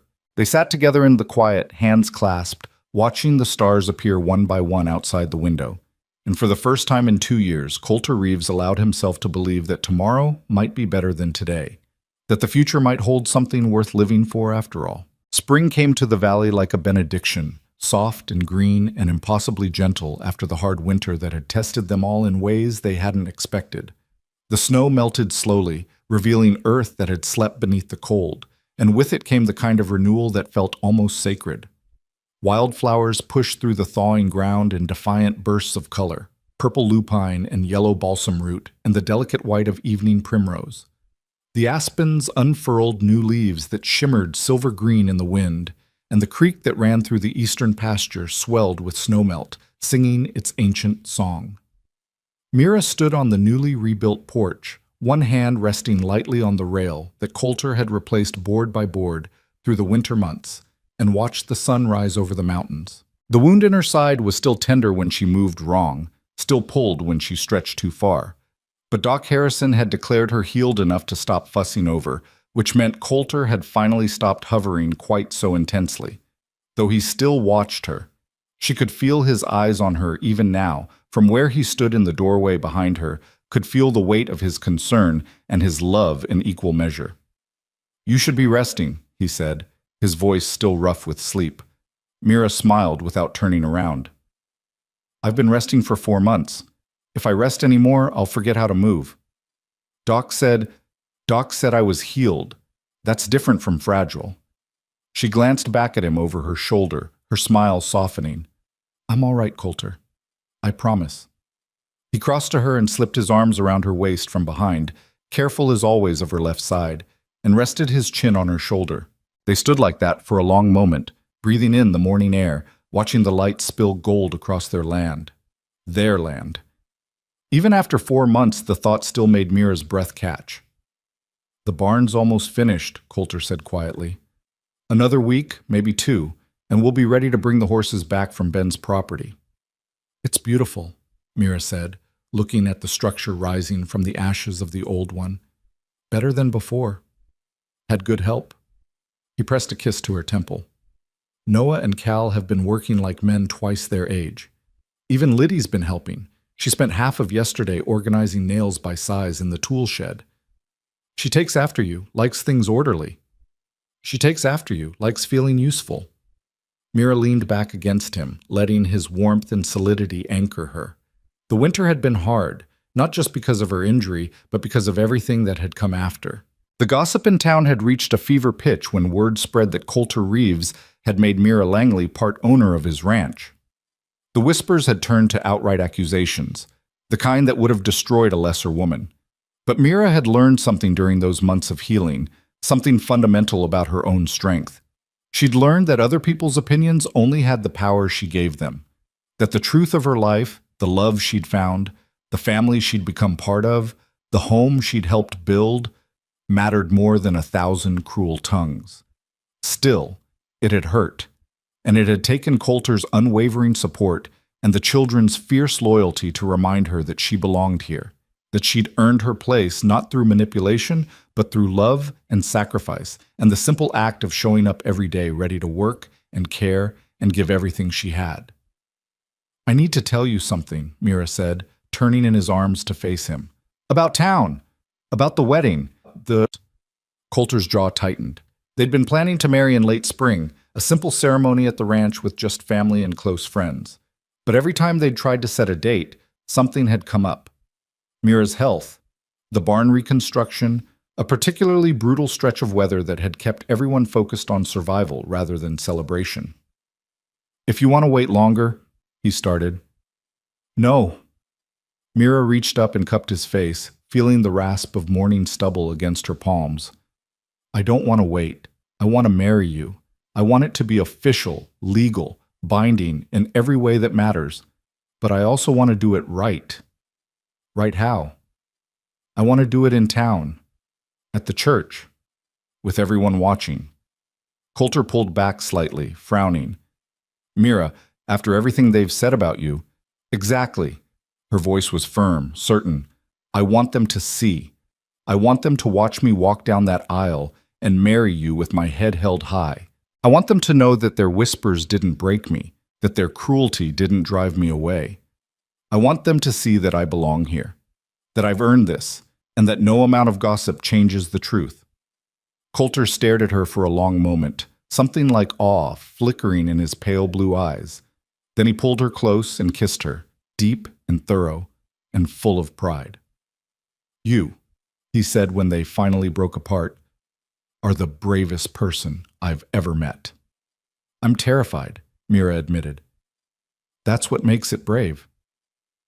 So they set the date for the first Sunday in June, when the weather would be warm and the valley would be at its most beautiful. Mira sent word to Reverend Michaels, who agreed to perform the ceremony with what seemed like genuine pleasure. Coulter posted notice at the general store, making their intentions public and daring anyone to object. The responses were mixed. Some people, like Doc Harrison and Ben's wife Martha, were thrilled, offering congratulations and help with preparations. Others were conspicuously silent, their disapproval hanging in the air like smoke. And a few, like Helena Pritchard, were outright hostile. Mira encountered her in Hutchins' general store 3 weeks before the wedding, while she was purchasing fabric for a new dress. Mrs. Pritchard had swept in with her usual dramatic flair, taken one look at Mira, and gone rigid with offense. "Well," she'd said loudly enough for the entire store to hear, "I suppose congratulations are in order, though I must say it didn't take you long to secure your position, did it? From fence to fortune in less than a year. Quite the accomplishment." Mira had felt every eye in the store turn to her, had felt the old shame trying to rise up and choke her. But she'd thought about Coulter's arms around her on the porch, about Liddy calling her mama, about the deed with her name written in permanent ink, and she'd straightened her spine and met Mrs. Pritchard's gaze without flinching. "Mr. Reeves and I are getting married because we love each other," she'd said clearly. "Whatever story you've told yourself about how that came to be, it's just that, a story. The truth is much simpler and far less interesting. I'm sorry if that disappoints you." Mrs. Pritchard's face had gone purple. "How dare you?" "No!" Mira's voice had sharpened. "How dare you? You don't know me. You don't know what I've survived or what I've sacrificed. You don't know that I ran into a burning barn to save horses, or that I took a bullet meant for a child. You don't know anything except gossip and assumptions, and I'm done apologizing for having the audacity to be happy." She'd paid for her fabric, walked out with her head high, and only allowed herself to shake once she was safely in the wagon. But she'd done it. She'd stood up for herself, for her truth, and it had felt like winning a battle she hadn't known she was fighting. When she told Coulter about it that evening, he'd pulled her into his arms and held her like she was something precious. "I'm so proud of you," he'd whispered into her hair. "So damn proud." The days leading up to the wedding passed in a blur of preparation. Martha came out to the ranch to help Mira sew her dress, a simple cream-colored gown with delicate embroidery at the collar and cuffs, nothing fancy but beautiful in its simplicity. The children threw themselves into decorating, Liddy picking wildflowers by the armful, Cal carving small wooden birds to place around the church, Noah practicing his role as best man with the kind of seriousness he brought to everything. And Coulter watched it all with an expression Mira had come to recognize, equal parts love and disbelief, like he still couldn't quite believe this was his life now, that happiness was allowed to exist in the space where grief had lived for so long. 2 days before the wedding, as they were finishing supper, Noah cleared his throat in the way that meant he had something important to say. "I've been thinking," he started, his eyes on his plate, "about Ma, about what she'd think of all this." The table went quiet. Liddy stopped swinging her legs. Cal set down his fork. Coulter went very still. "I think," Noah continued, lifting his gaze to meet Mira's, "that she'd be happy. Not because she's been replaced. Nobody could replace her. But because you make us happy. Because you take care of us the way she would have wanted. Because Pa smiles again. And that's something she'd want too." Mira's throat closed entirely. "Noah, I wanted you to know that," he said firmly, "before the wedding. So you know it's not just Pa choosing you, it's all of us. You're our family now. You have been for a while." "Since you saved the horses," Cal added solemnly. "That's when I knew." "Since you made good biscuits," Liddy said, which made everyone laugh even as tears streamed down Mira's face. Coulter reached across the table and took her hand, his grip strong and steady. "See," he said softly. "Told you that you belonged here." That night, after the children had gone to bed, Mira and Coulter sat on the porch steps under a sky full of stars.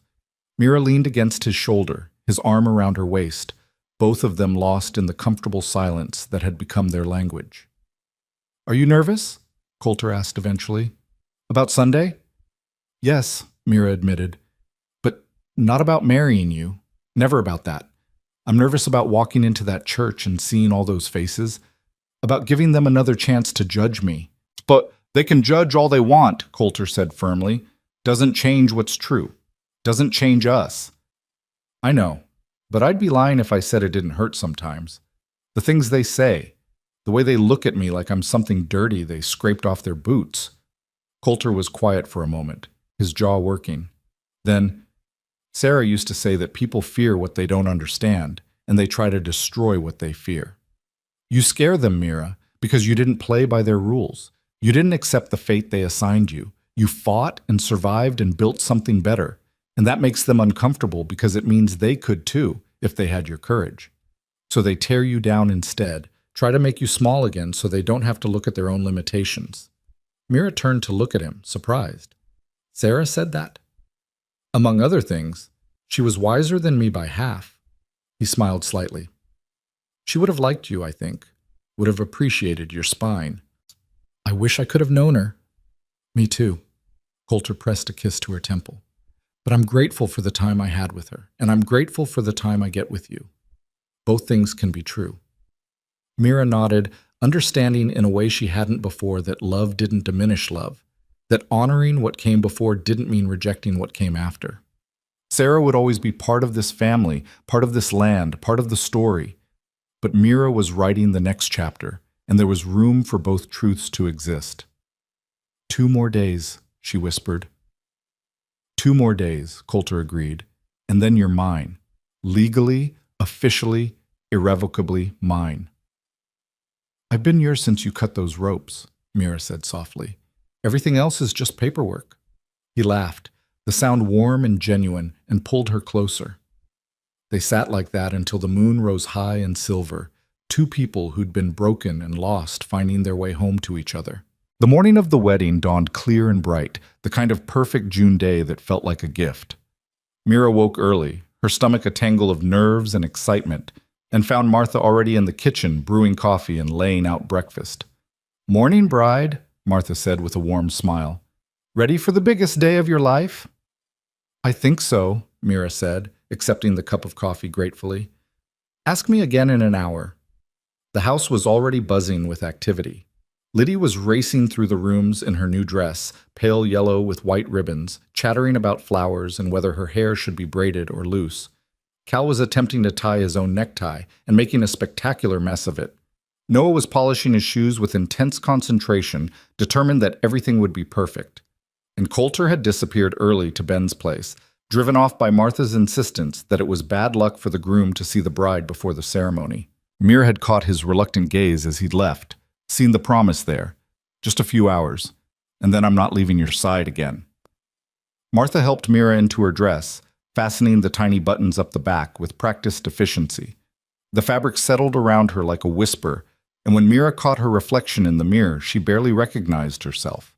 She looked happy. Not just acceptable or presentable, but genuinely, radiantly happy. "Beautiful," Martha declared, stepping back to admire her work. "Coulter's going to swallow his tongue when he sees you." "That's not very romantic," Mira said, but she was smiling.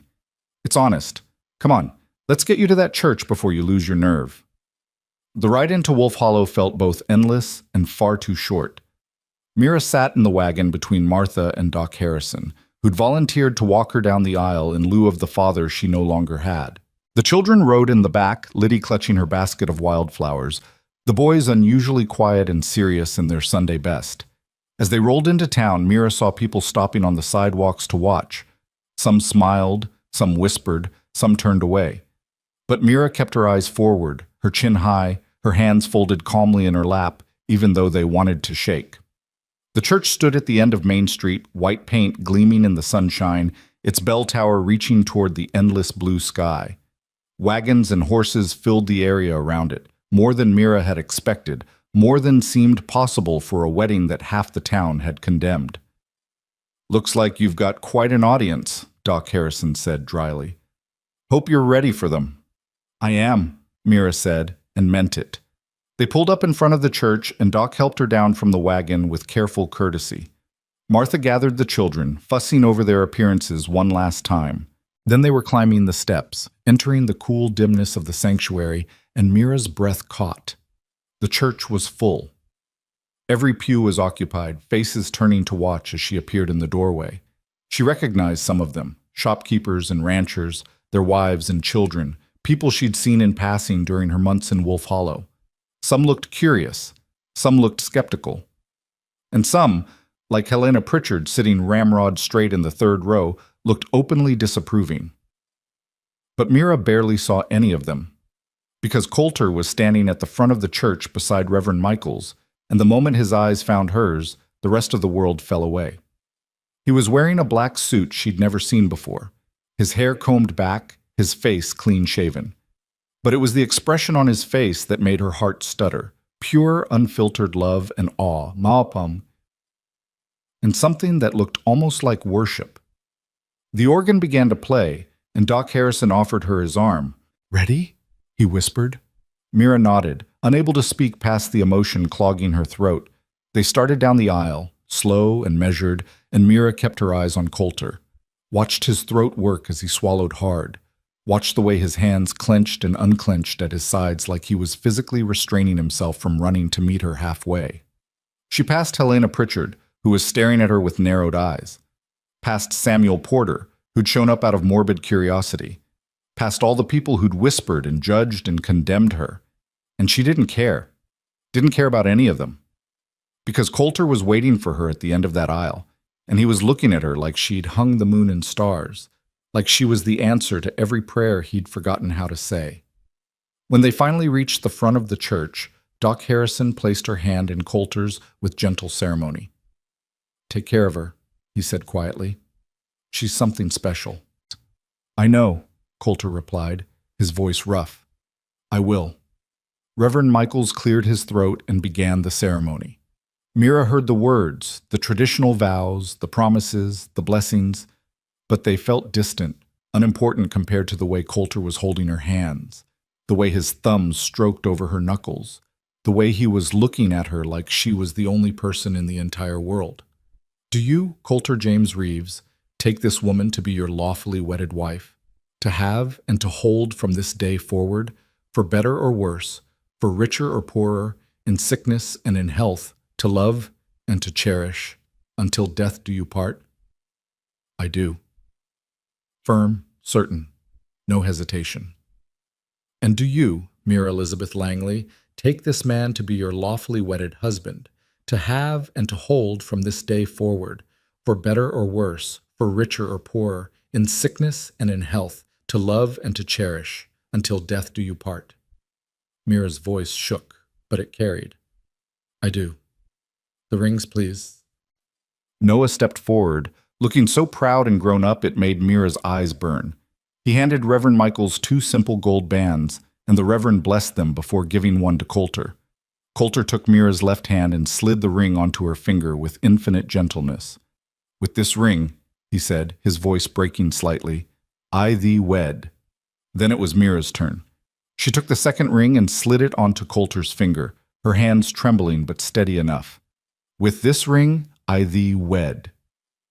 "By the power vested in me by the territory of Wyoming," Reverend Michaels said, smiling, "I now pronounce you husband and wife.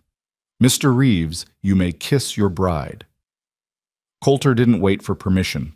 He pulled Mira into his arms and kissed her like he'd been waiting his entire life to do it, deep and thorough and full of promise. The church erupted in applause and cheers, the children whooping with delight, but Mira barely heard it. All she knew was Coulter's mouth on hers, his arms around her, his heart beating against her chest in perfect rhythm with her own. When they finally broke apart, both breathless and grinning, Coulter rested his forehead against hers. "Hello, Mrs. Reeves," he whispered. "Hello, husband," Mira whispered back. And just like that, everything that had been broken became whole. The reception was held in the church hall, tables laden with food that the community had contributed despite their reservations. Mira moved through the crowd on Coulter's arm, accepting congratulations from people who'd whispered about her just weeks before. Some seemed genuinely happy for them. Others were clearly there out of obligation or curiosity. But Mira didn't care.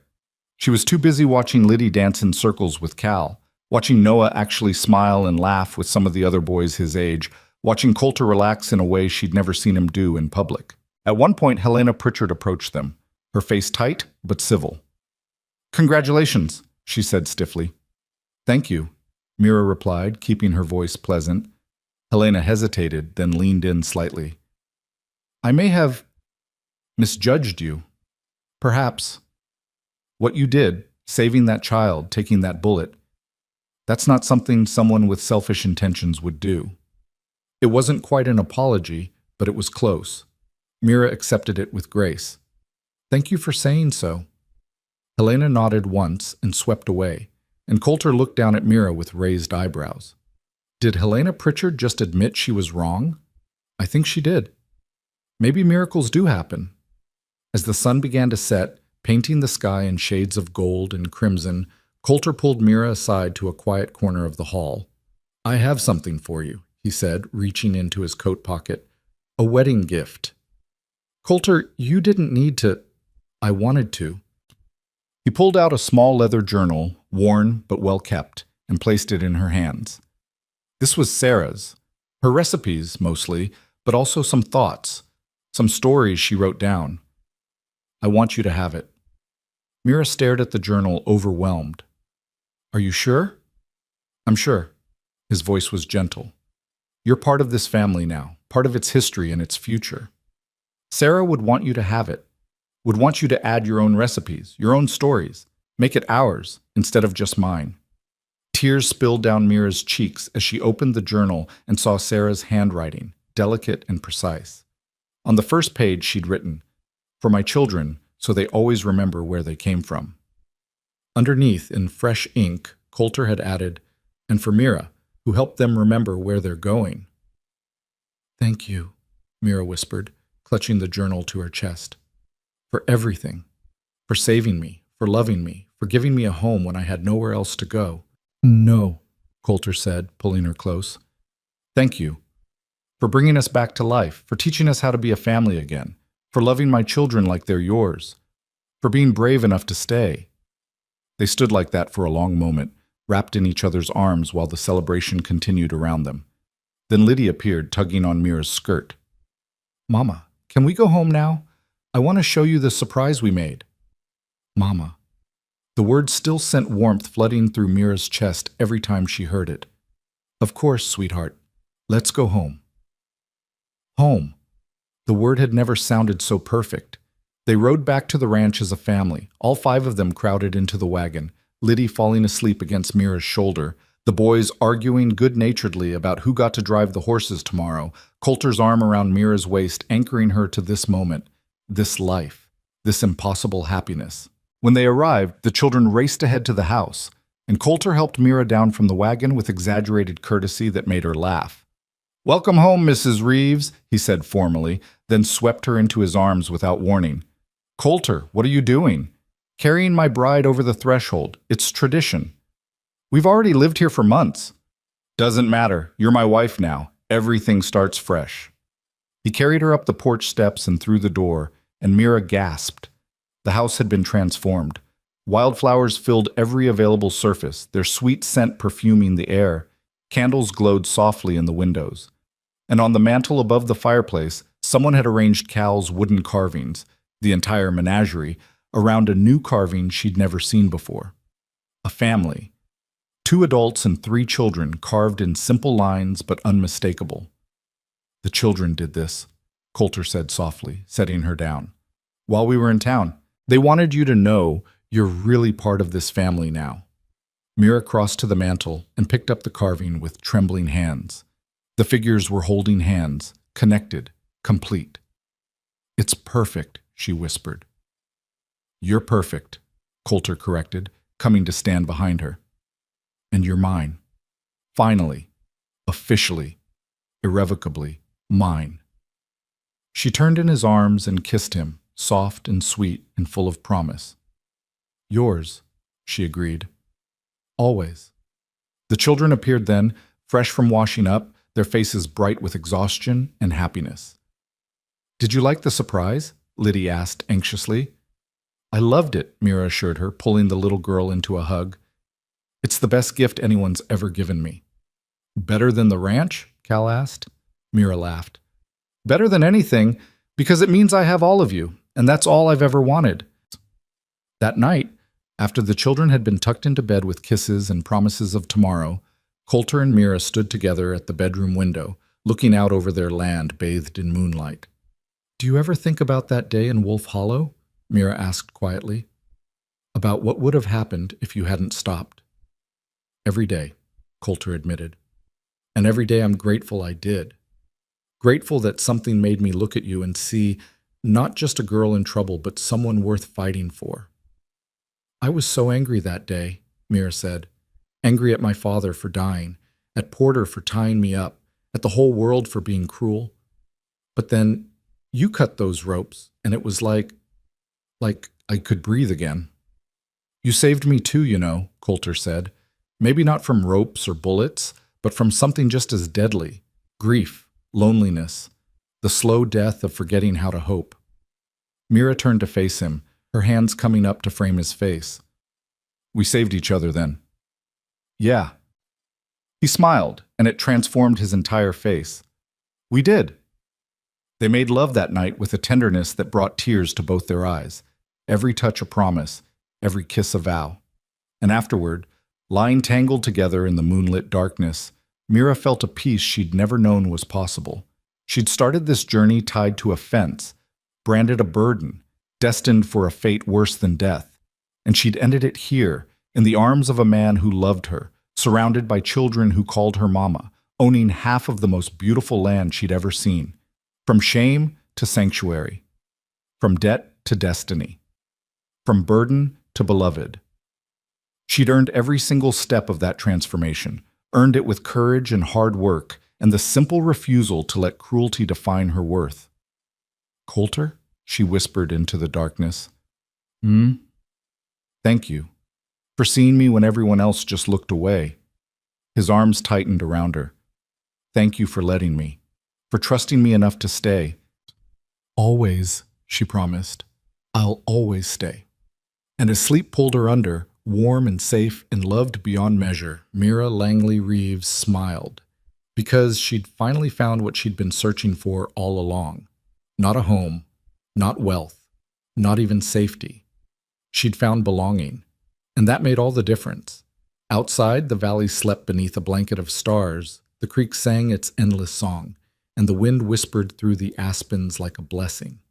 Tomorrow, they'd wake to the work of the ranch, to fences that needed mending, and horses that needed training, and a life that demanded everything they had to give. But they'd face it together, as partners, as equals, as family. And that was more than enough. That was everything. The end.